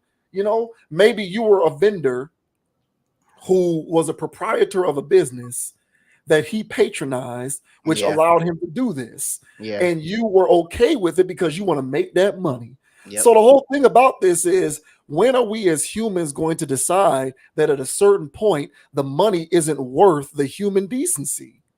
Good point. Like, we're gonna have to make that decision at some point, because if we don't, the fall is going to come, and then some of us are gonna get wiped out, and we're gonna have to be forced to start anew. I really do feel that way, and that's not on no biblical stuff. That's just on some things are going to reach a head at some point, and people are going to have to make that choice. And I can't imagine how long he was allowed to do this. And he was able to do it because people got paid. And in the process of people getting paid, people got hurt and bad stuff went down. So my whole thing is like, this money hungry culture that we live in, right? Not even a culture, but this money hungry society where it's all about the bag and it's all about getting rich. And I just want my peace. I'll look the other way as long as I'm getting paid. It ain't me. It ain't my kids. It ain't my family. So I don't care. I got paid. It is what it is. That's on them. Like, at what point does all of that reach like a boil? Because if you get enough of these people who are allowed to, if you get enough people who are willing to, participate in a tyrant's madness, then of course it's going to take all of these years and raids and indictments before the tyrant is finally brought down a peg or two. But to me, this stuff could have happened a long time ago if people weren't so money hungry. And I get it, because people want to make money. People need a livelihood. You need the ends. You need the income, especially during these perilous times where cost of living is skyrocketed through the roof with no end in sight. I think this is the new normal, and it's only going to get worse. So I get it. But at some point, people need to stand on some kind of principle, or there's just going to be the next one. So yeah, I mean, this guy can, the diddler, maybe he'll get his comeuppance. We'll see how the investigation plays out and the ensuing trial and all of that good stuff. But does that mean that this is going to serve as an impediment to the next creep who comes along? No. The next creep will come along and continue to do the same thing. And if he or she gets sloppy enough, then they'll get found out. Right. But along their rise to ascension, they're going to be able to benefit from a lot of people who are willing to look the other way because they want their piece of change. Yep. So that's the unfortunate part. It's the money. To me, it's just the money aspect of it. And look, man, I like money as much as the next guy. I want to be financially free as much as the next person.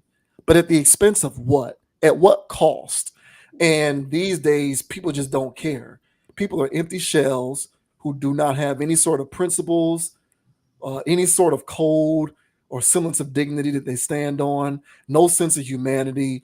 They're just like, what do I need to do to get money? And how can I do it? By working as least hard as possible. It doesn't matter what level of corruption I capitulate to. People just genuinely don't care. Yep. And when you have more and more people who don't care, you have more and more people like this who are allowed to get away with doing what they do for as long as they do it before finally the roof comes crashing down.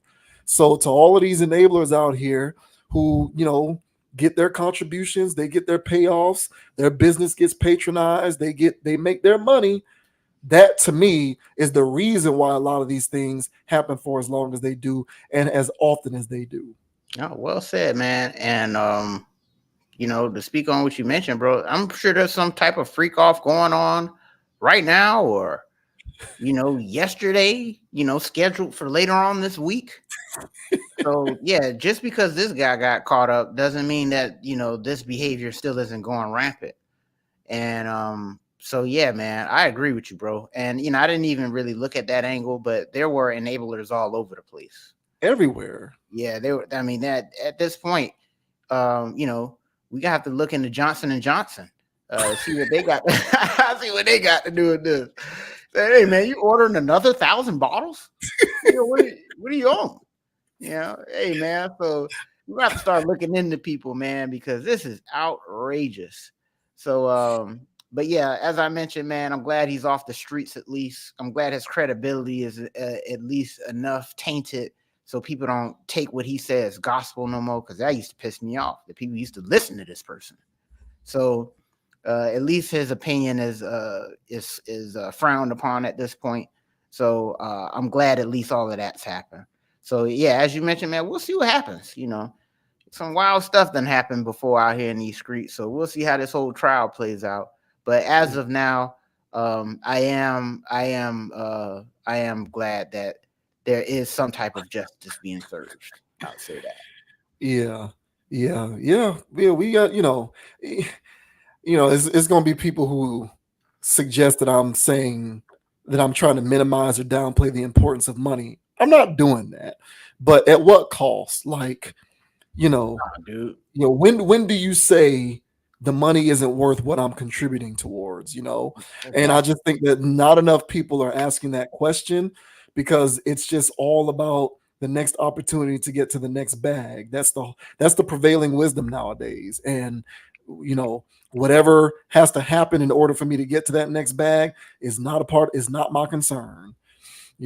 But them same people will be all up in arms if it was their loved one caught up in this. Right. If it was if it was somebody who they knew, a friend, a loved one, Exactly. a relative, a child, a niece, a daughter, a son, whatever, they get caught up in this, then you want to be up in arms. But if you're not involved, it's out of sight and out of mind to me, especially if I'm getting paid or if I'm receiving some sort of ancillary benefit. And that to me is the problem. 100. All right, what we got next up? We got Tua next up. Okay, so Tua, man, Damn. this is gonna be a bad year for me. Seminoles don't look good. Sorry, bro. Not looking good, man. The Dolphins, Tua's on IR, another concussion. They just paid him. Not looking good, man. And all I got to look forward to is the Heat. And who knows what's going to happen with the Heat with, part-timer Jimmy Butler as the best player on the team. Who knows? Yeah, I ain't looking forward to that.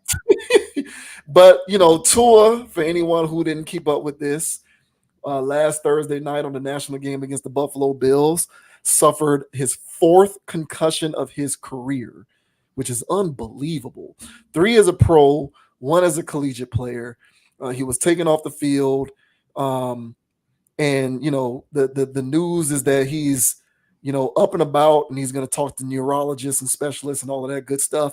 But what just came through the wire today is he was officially placed on IR, which means that he will miss at least the next 4 games.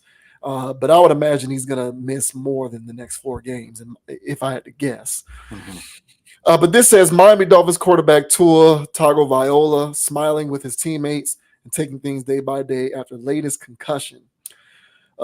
Miami Dolphins quarterback Tua has been smiling with his teammates and taking things day by day as he recovers from his latest concussion, according to head coach Mike McDaniel. Tagovailoa has suffered multiple concussions in his NFL career, with the most recent coming after the Dolphins quarterback dove for a first down and took a hit from Bills safety Damar Hamlin.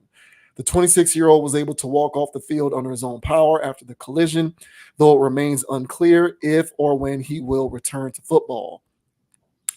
He's working with the trainers and medical staff diligently, and as far as I'm concerned, you're in the concussion protocol, and I think he's doing well today, and we take it day by day.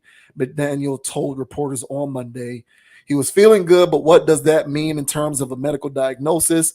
I don't base my judgments on my interactions with him necessarily as much as it is hearing the end result of the medical examination and where he's at. It was good to see him, and I know his teammates were pumped to see him. Per the NFL's protocol, every player diagnosed with a concussion must follow a 5-step process before returning to practice.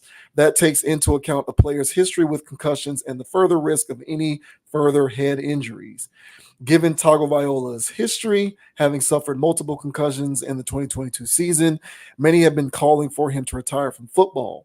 But on Sunday, sources told the NFL Network's Ian Rappaport that the quarterback does not plan to retire, instead aiming to return to the field when he is ready. CNN contacted Tagovailoa's representatives about the report, but did not hear back while the Dolphins declined to comment. I think it's of utmost priority of mind for Tua to speak on Tua's career, said McDaniel. I think reports are reports. As far as I'm concerned, I'm just worried about the human being and whether and where that's at day to day. And I think I'll let Tua be the champion of his own career and speak on that. McDaniel also said that Tagovailoa will be assessed by independent concussion specialists as part of his recovery adding that it's too early to know whether he will be placed on the injured reserve list. Okay, so that of course we of course amended that as of September 17th. He was officially placed on IR. Mhm. So there you have it, bro. He's saying he's not going to retire, but people in the media, of course, have been saying that he should. It varies from one person to the next. But what is your take on Tua's fourth concussion and the fact that he says he's not going to retire? Yeah, I'm concerned for the guy, and I was texting with my family during the game. At first we were just venting about what the hell we were watching. My goodness. I mean, they just throttled us. And then when the Tua thing went down, it was just sentiments of, geez, man, here we go again with this, and it's like, what that night was so horrible that him getting a concussion, like to cap everything off, it was like, yeah, this feels about right. And honestly, when he was just laying there, I was like, yeah, dude, just stop. Like you can't do this no more, man. Like, when you look at the replay or whatever, his neck does get jammed in, his head does go at an angle, but bro, I've seen worse. I've seen brutal hits and dudes just pop back up. And I think this guy is at this point to where, any type of head trauma at this point, I mean, it's rocking his head, man. And I don't think he can take this anymore. I was surprised to hear as many people, because initially my thing was just stop. So the next day, I was surprised to see how many people were actually saying, professionals, other players, were actually, suggesting that this guy just call it quits. I think the best thing that I heard was from Nick Saban and his, on a neutral stance. But his thing was, whatever the medical professionals say, I think he should do that, And if they say, hey, if you keep taking these and this happens, whatever. And, just weigh the risk out. Don't listen to all the noise outside. Don't listen to your teammates. Don't listen to medical professionals. And I think that's what he should do. But knowing the Dolphins, they're going to roll him back out there. And after that, I think it was the last concussion that he had, which was scary. All of them is scary, honestly. But it was one concussion that he had, and then I think he played the very next week or something. It was some rigmarole that they pulled and say he cleared protocol, and he was like right back out there. And I'm like, what are y'all doing? And so knowing the Dolphins, bro, he might come back right after IR. I don't like that either, man. But until this guy is literally carted off a field, you know what I'm saying? The Dolphins are going to keep doing this. And knowing Tua, at least as much as I, from the outside looking in, of course he really loves football. I don't think he wants to stop. So, it's a two-pronged thing. But I think we're going to see him again this season, which I am not in favor of. I really don't want the man to play again, to be honest. I think he should just shut it down and get into coaching if he loves the game so much. But last thing I'll say, to speak on that hit, because people was like, oh, why didn't you slide? If y'all were watching that game, we was getting it handed to us. And I really think in that moment, yeah, he clearly had the first down, but I think he leaned into Hamlin like that to finish the runoff, to try to galvanize the team, trying to pump people up. He was frustrated. There was a lot of components on why he didn't do the smart thing there. And so that, to me, that's what played into him, leading head first and going like that. But to me, it looked like a regular hit. And then when he just didn't get up, I was like, yeah, this guy can't take regular hits anymore. So I'm not in favor of him getting back out there, to be honest. And I know that's easy for me to say, but people bring up his family and all this other stuff. Yeah, dude. And what's gonna happen when you're 35, man? You know what I'm saying? Like, so my concern is about when he's 35, not now. What are your thoughts, man, on Tua, man, just going through it, going through another concussion? What are your thoughts, man? Yeah, I mean, he could have slid, but at the same time, the hit was a regular. That hit was mid.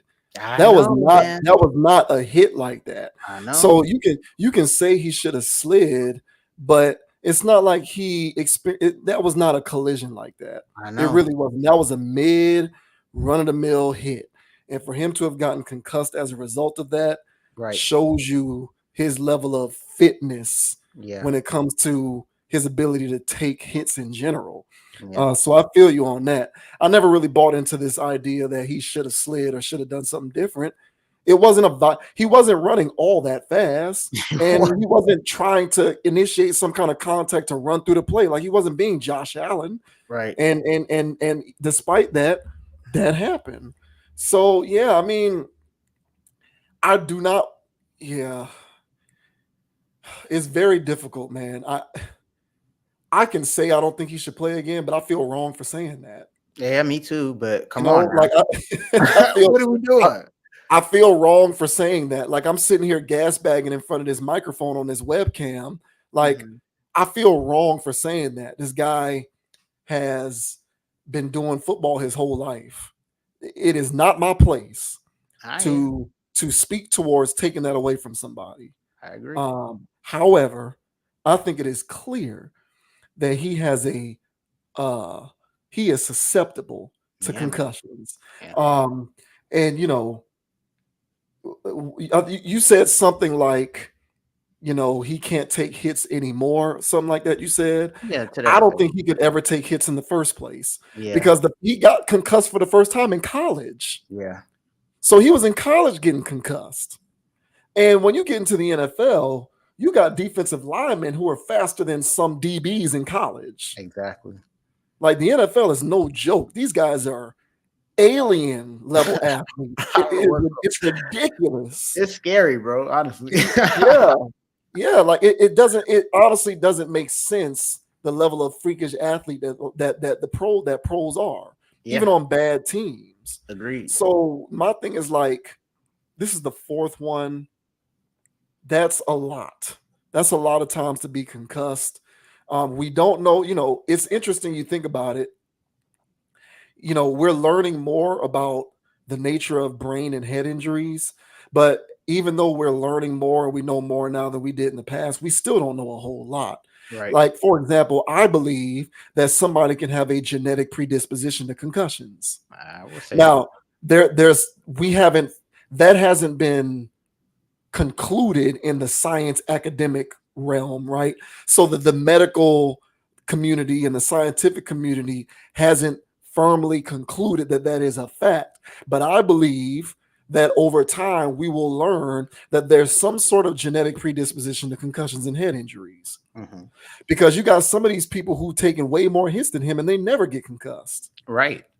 And some of them aren't big, like some of them are slight like him, shorter like him. Some of these running backs taking these head-on hits all the time, they don't get concussions, right? But whatever it is in his genetic makeup, whatever it is makes him more susceptible to his brain bleeding.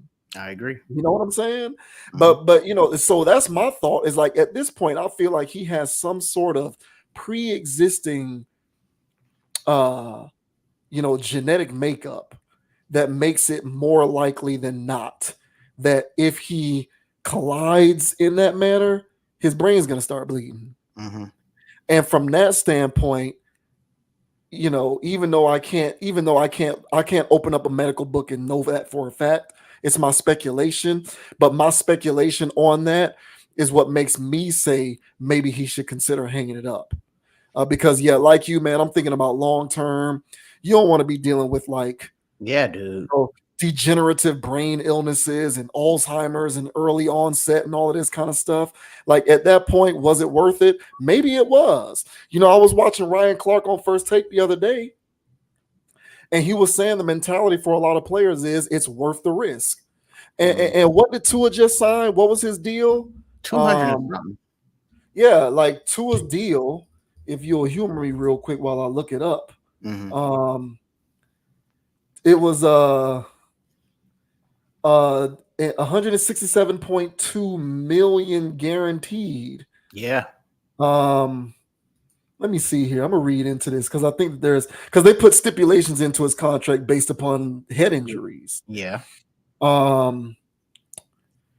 So what happens if, a 4-year, $212.4 million?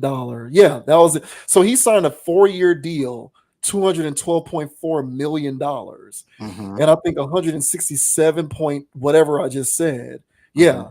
$167.2 million guaranteed. So look, I've never been given $167.2 million. Maybe 4 concussions is worth that much money. I don't know. So that's why I can't sit up here and engage in righteous indignation saying that he should retire. Right? Because of that very reason. But at the same time, it's a risk reward proposition. Is it worth the long-term ramifications potentially? Your brain can deteriorate. A lot of these guys, when they pass away, people like Junior Seau, and their brain gets examined, and it's like, oh, they had CTE, and it's determined that they had the brain of like a 75-year-old man, even though they were like 40 years old, 50 years old, or something like that. So that's a choice that he's going to have to make. It's not a call that I'm going to make. What I will say is it seems apparent to me that he is more prone to this stuff than not. There's something with his genetic makeup, his physical makeup, whatever it is, I don't know what it is, which stipulates that he is more prone to this than not. And I think that should be taken into consideration when it comes to whatever decision he ends up making. I agree, man. And I think I have a theory with football players, man. Just honestly, any professional athlete, NBA and NFL, that I think that there's mortals, and then there's these super athletes, as you mentioned. And Tua is a mortal. He's a regular guy. Honestly, in any other context, he shouldn't be playing football. I mean, from his height, from his build, and as we can see here, genetics, it's a situation where for all purposes, he shouldn't even be in the league.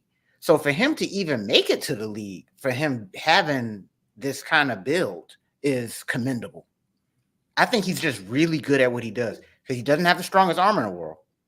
So all of his stuff is anticipation. All of his stuff is knowing the playbook, knowing, all of this other stuff, all of these cerebral things that gives him the ability to play with these monsters. But then once these monsters actually hit him, he can't take it because he's not one of them. Yeah. You see Lamar? I was surprised that first game. I'm like, bro, you're not even going to make it out of the season. Stop running the ball. But Lamar is a freak. He's a freak. So he can keep doing that stuff. And there's other athletes out there that are just absolute freaks, and they can just do whatever. But Tua isn't that. He is a regular guy. And so he's a regular dude taking these hits. So that, to me, that speaks on the genetic aspect of it of, hey, man, he's just one of us. Not one of these, not one of these guys with twitchy muscle fibers. You know what I'm saying? At 6'5", 250 and runs a 4.4. He's not that. So yeah, man, when those defenders get at him, he was getting super nervous, and that explains the erratic throws before the concussion. He knows what's going on out there. Yeah. And he knows he's not one of them. And so I'm very I'm worried for the guy. So once that money came in, and I think there is something in there where part of that guaranteed money where he's still going to be over $100 million, even if he decides to retire tomorrow, I would just take the bag, bro, and get into coaching. He'll be a hell of a quarterback coach, offensive coordinator, whatever. And and nobody, I'm telling you, nobody is going to, criticize you for this. Yeah. I've never seen such a universal concern for one person. Yeah. Yeah, man. It's just like, come on, it doesn't happen like this. Or Damar Hamlin is the only other one. Yeah, Damar but Hamlin was one. now Damar Hamlin's a meme. You get online, he's a meme now. And you know, it happened with Hamlin. And the first one of the top comments I saw on TikTok was, you know, Hamlin's 1 for 1 now.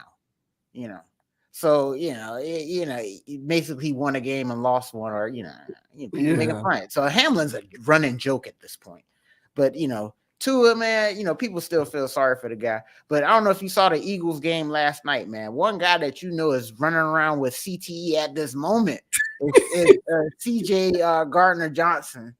That guy is just CTE personified. I mean, he's not even a human at this point. He is just straight concrete crazy man. Yeah. So, and that's the people that Tua has to run up against. People that can take those blows and don't feel it. Yeah. So, man, if you're not one of those people, man, just call it a quits.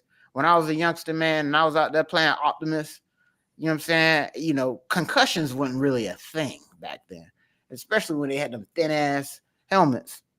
But I was seeing stars.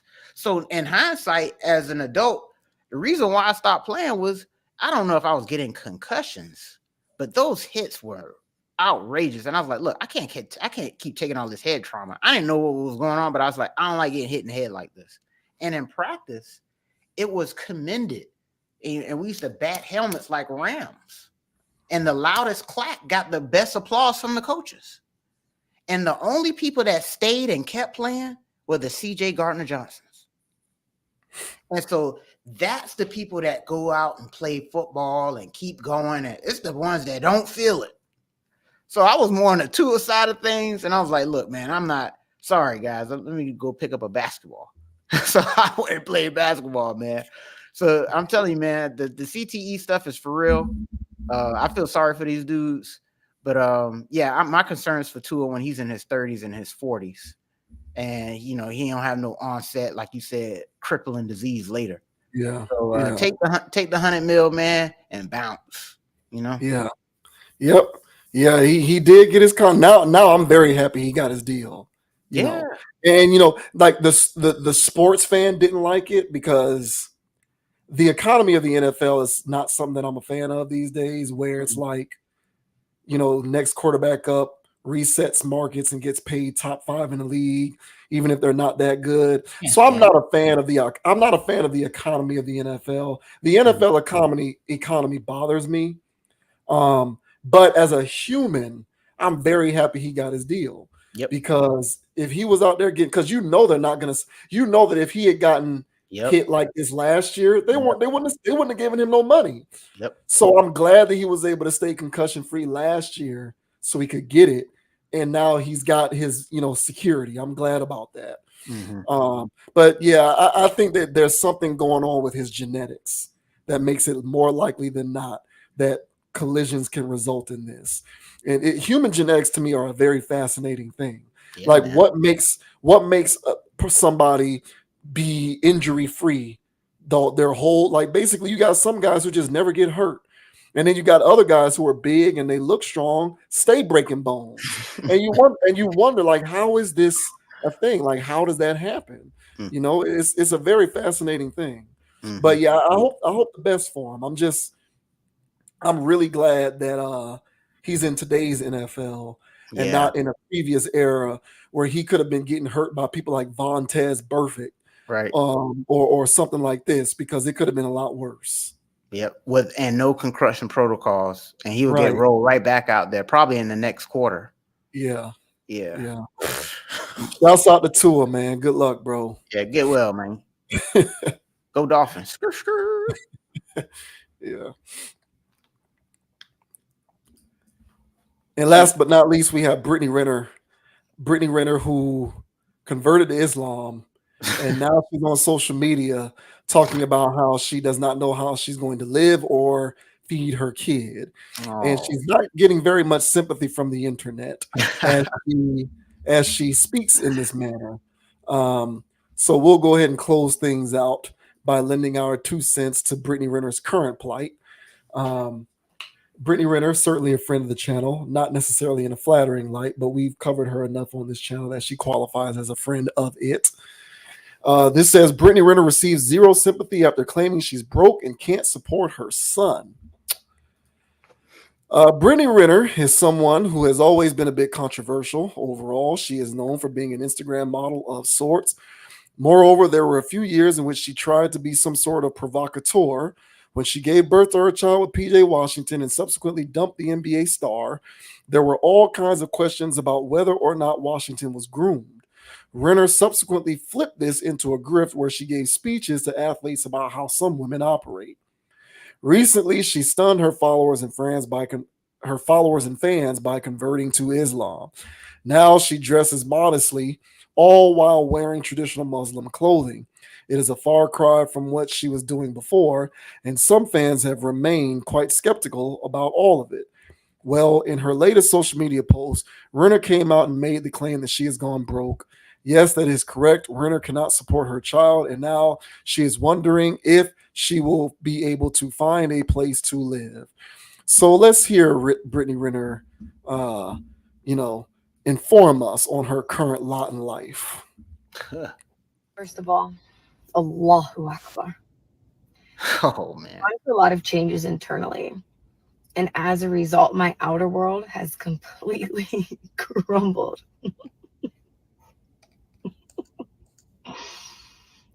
I'm sorry. Oh, it's funny. Woo! Wow.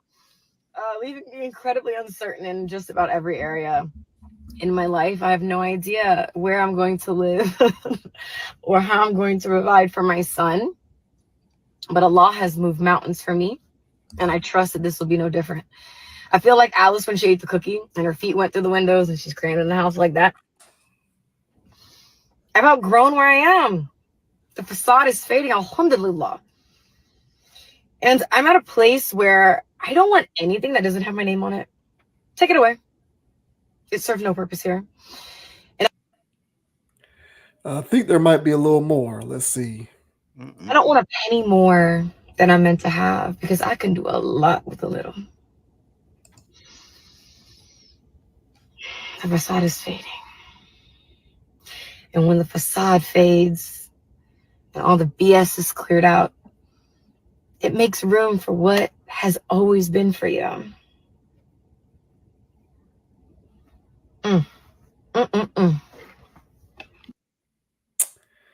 All right.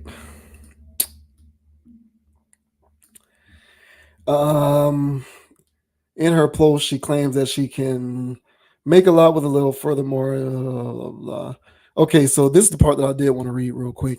In the comments section of Baller Alert, fans noticed a few things. Firstly, she is sitting in a Mercedes AMG while saying all of this. This is a luxury vehicle that could be sold for cash. Moreover, others simply urged her to get a job, noting that regular people have to work for their money. Needless to say, Renner's past has some fans feeling a sense of apathy towards her situation. The floor is yours, sir. Hey, that's my takeaway, bro. Go get a job. Be like the rest of us. Be a productive member in society. But for her to be out here just saying, "Hey, I ain't got nothing," it's just me out here. My thing is that I really feel like the influencer realm is drying up. I feel like that industry as a whole has been exposed, and to be an influencer, you can make money, but it's not enough to live this lifestyle she's trying to live. So if you're trying to live a life like that, you need to go do something really productive. Now that she's made this complete grift change to Islam, I don't know what field she can actually get into. I think she would have been great in as an actress. The eye candy woman that's just there for whatever. And, we'll see her in the trailer. We'll go, Brittany Renner, really? But that's not going to stop people from watching it. It would actually encourage people to go watch it. And, well, she can't act. Nobody nowadays can act. So she could have grifted her way as an actress. So just go get a job. Go do something productive. But just sitting in your room all day, trying on clothes and charging these companies for you to wear these clothes, you know, trying to sell your body to high-end professional people who actually have money, gets old. And you're getting old yourself, Miss Renner. So yeah, it's time for you to just bite the bullet and do something else. So yeah, man, I don't feel sorry for her at all. She's still going on with the Islamic grift. Her Akbar sounds so blasphemous. I'm not even I'm not even in that realm. But it just sounds wrong. So she just need to do something, man. She is a mess as usual. But yeah, I'm part of the crowd that feels apathetic towards this. But what are your thoughts on Miss Renner crying, saying basically, or laughing, basically saying she needs help getting money, raising her baby? Yeah, I don't have any sympathy for her either. And the reason why this comes off as a grift is because she can't seem to get out of her own way. I guess she spent so many years.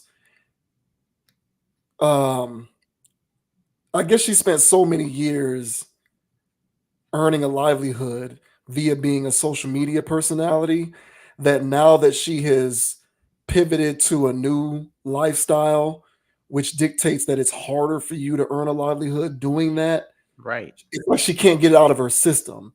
So she's still trying to be this social media personality, despite the fact that she's on this new path in life. And that's what's grifty about it. Because, the thing, I think we talked about this before briefly. And my take on the whole thing was despite my misgivings with her, and there are many, I'd have more respect for her and what she's doing if she just did it, without trying to make a spectacle of it. Right. But she just has to hop on Instagram and post about it. Yeah. And like, there's been celebrities in the past, right? Mm-hmm. I remember that. What was the name of that TV show? With the goofy white boy. It was years ago. It's an old show. Jackass? Malcolm in the Middle. Oh. Remember that show, Malcolm in the Middle? Yeah, the dude, yeah. the kid who played the main character, he Mhm. quit acting. Mhm. And he just quit acting and he went on to do other things. But the thing is, he didn't make a spectacle of it because he wasn't trying to draw attention for himself. He quit acting and started doing other stuff. If he happened to get stopped on the street by some paparazzo or get asked a question, maybe he'll do a little impromptu interview. But for the most part, he just changed his life around and started doing something different. He kind of did it anonymously.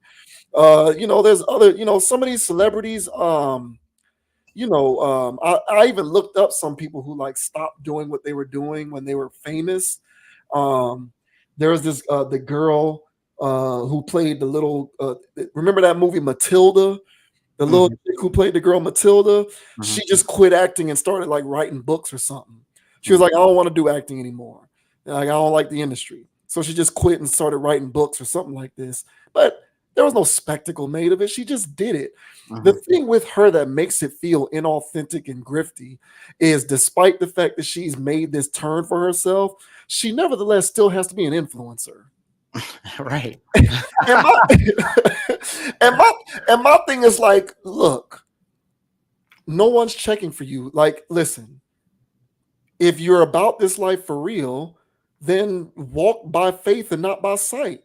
You don't need to be posting about it constantly, talking about how your life is different because of X, Y, and Z. Fade off into the sunset, change your life around, as you said, figure out a way to be a productive member of society, contribute in some kind of way. Because clearly doing this does not align with you being able to be a sex worker anymore. So do something else productive. And people will have respect for you because you just went and did it without feeling the need to make a spectacle of it. That's the part that makes it look grifty to me. Yep. And that's why I can't get down with it. Why even make these videos? Like if she's really about this life, I should be able to go to her Instagram and see that she hasn't posted in 6 months because she's living a new life. And the thing about it is, if you really are about that new life and it really is something deep down in the recesses of your soul, you won't feel the need to post. You won't care anymore. Agreed. The fact that she still cares to do these things shows me that she's still about that influencer life. And she's trying to toe this weird line between still doing it, but being this new version of herself. No one's buying that, myself included. It's a joke. Yeah. But that is the accepted narcissism that we have running rampant out here in these streets. Where it's like, even if I change my life according to myself for the better, I still have to feed and fuel my narcissistic tendencies because narcissism has become an acceptable form of behavior. Mm-hmm. And is anyone gonna check her on this? I don't know. If someone did try to check her on it, she probably wouldn't care. She's one of those people who doesn't understand the notion of constructive criticism. She thinks that if you have anything critical to say about her, you just don't get her, or you're hating, or both. So it's not like she'd listen anyway. But the fact of the matter is, listen, you're nothing special. She's not special. And I get it. Oh, if y'all talking about her on the channel, y'all are giving her attention, so she must be special. Wrong. What we do on this channel is we use stories like this to talk about the grander societal implications.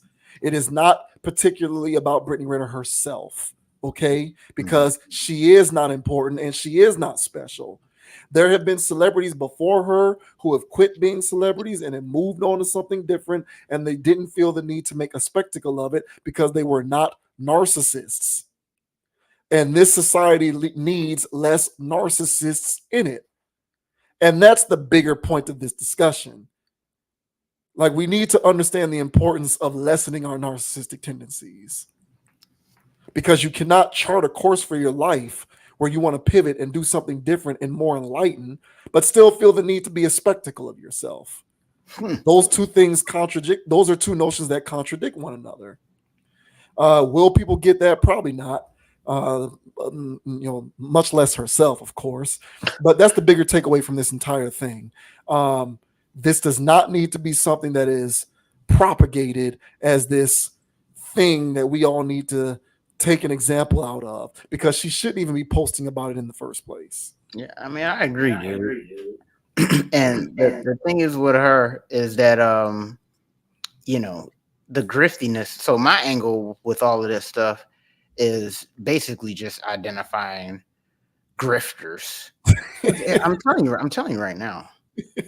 This hijab situation, it's not going to be there next year. This is going to be something else, because every year it's something else. And I think at this point, people have realized that she's just a person that's just not wrapped too tight, and she's just unraveling before everybody's eyes.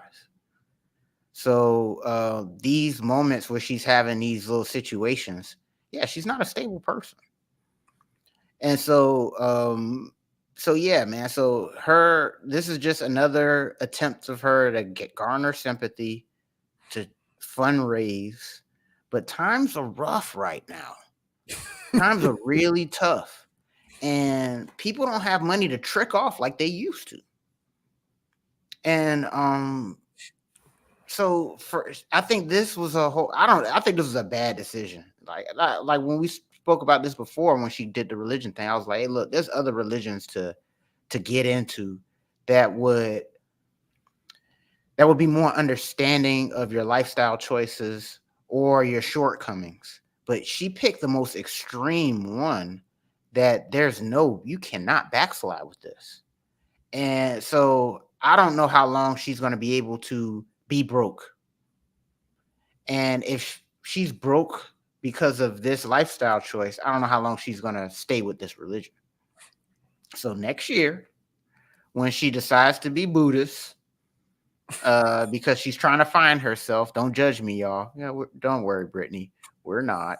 Let me listen to our judging for this. We've already judged you, and you're doing exactly what we judged you for. And it's to be this person on the internet, trolling and grifting. So yeah, man, this madness. I'm glad nobody's falling for it. I'm glad people are giving her the backlash she deserves, or the the non-sympathy, because you know, she plays people, and you shouldn't feel sorry for people who's trying to play you. So we'll see what happens. You know, most likely she's gonna do something else later. So we'll see what happens. But this woman is actually a case study for life. And there's smaller Brittany Renners going on in your everyday life. You know, they're not influencers, they're not whatevers, but they're doing what she does. And so so to watch her do her thing, be the thought leader in other women who behave like this, you know, to watch her movements, it is quite interesting. Very interesting case study of this woman. But yeah, don't feel sorry for her here. I actually got a good laugh. And honestly, if I was Muslim, I would be offended by this woman. Yeah. I really would. But hey, best of luck to the kid, man. He's got it rough, man. So you know, PJ, pick that little boy up, man. This woman's not stable and apparently broke. So go pick that little boy up, man. Yeah, I mean, she should have saved a couple of the checks and care packages she got from those 35 bodies, allegedly. Only 35, dog. Yeah.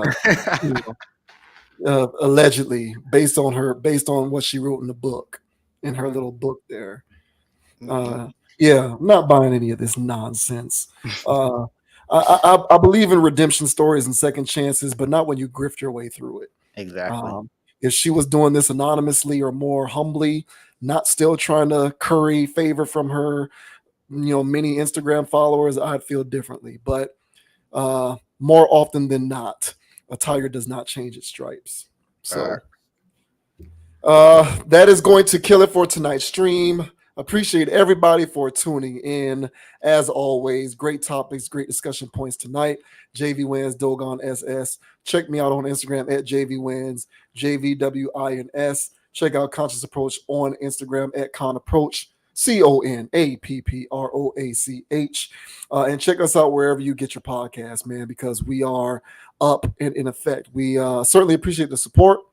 Hit that like button, subscribe to the channel, leave a comment. Let us know what you think about the commentary in this or any other video as we continue to rock and roll. And until next time, man, as I like to say, please think for yourself. Be an independent thinker. Don't be a group thinker. Stand on principle. And Tua, think long and hard, man. Think wisely. Don't jump back out there on that field, bro.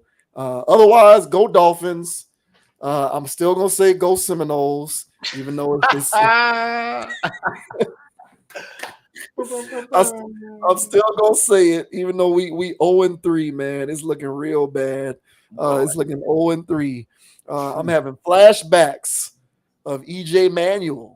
And, oh Lord. Yeah, I'm having EJ Manuel and Drew Weatherford, Greg Carr flashbacks. But go Seminoles nevertheless, man. We'll catch y'all on the flip side. Thank you for tuning in. Appreciate you very much. Yeah. And the name is Dogon SS. And it's Dogon, not doggone. Doggone it. And you can find me on Instagram at Dogon_SS and on YouTube, TikTok, DraftKings, what's that? FanDuel. All right, Underdogs.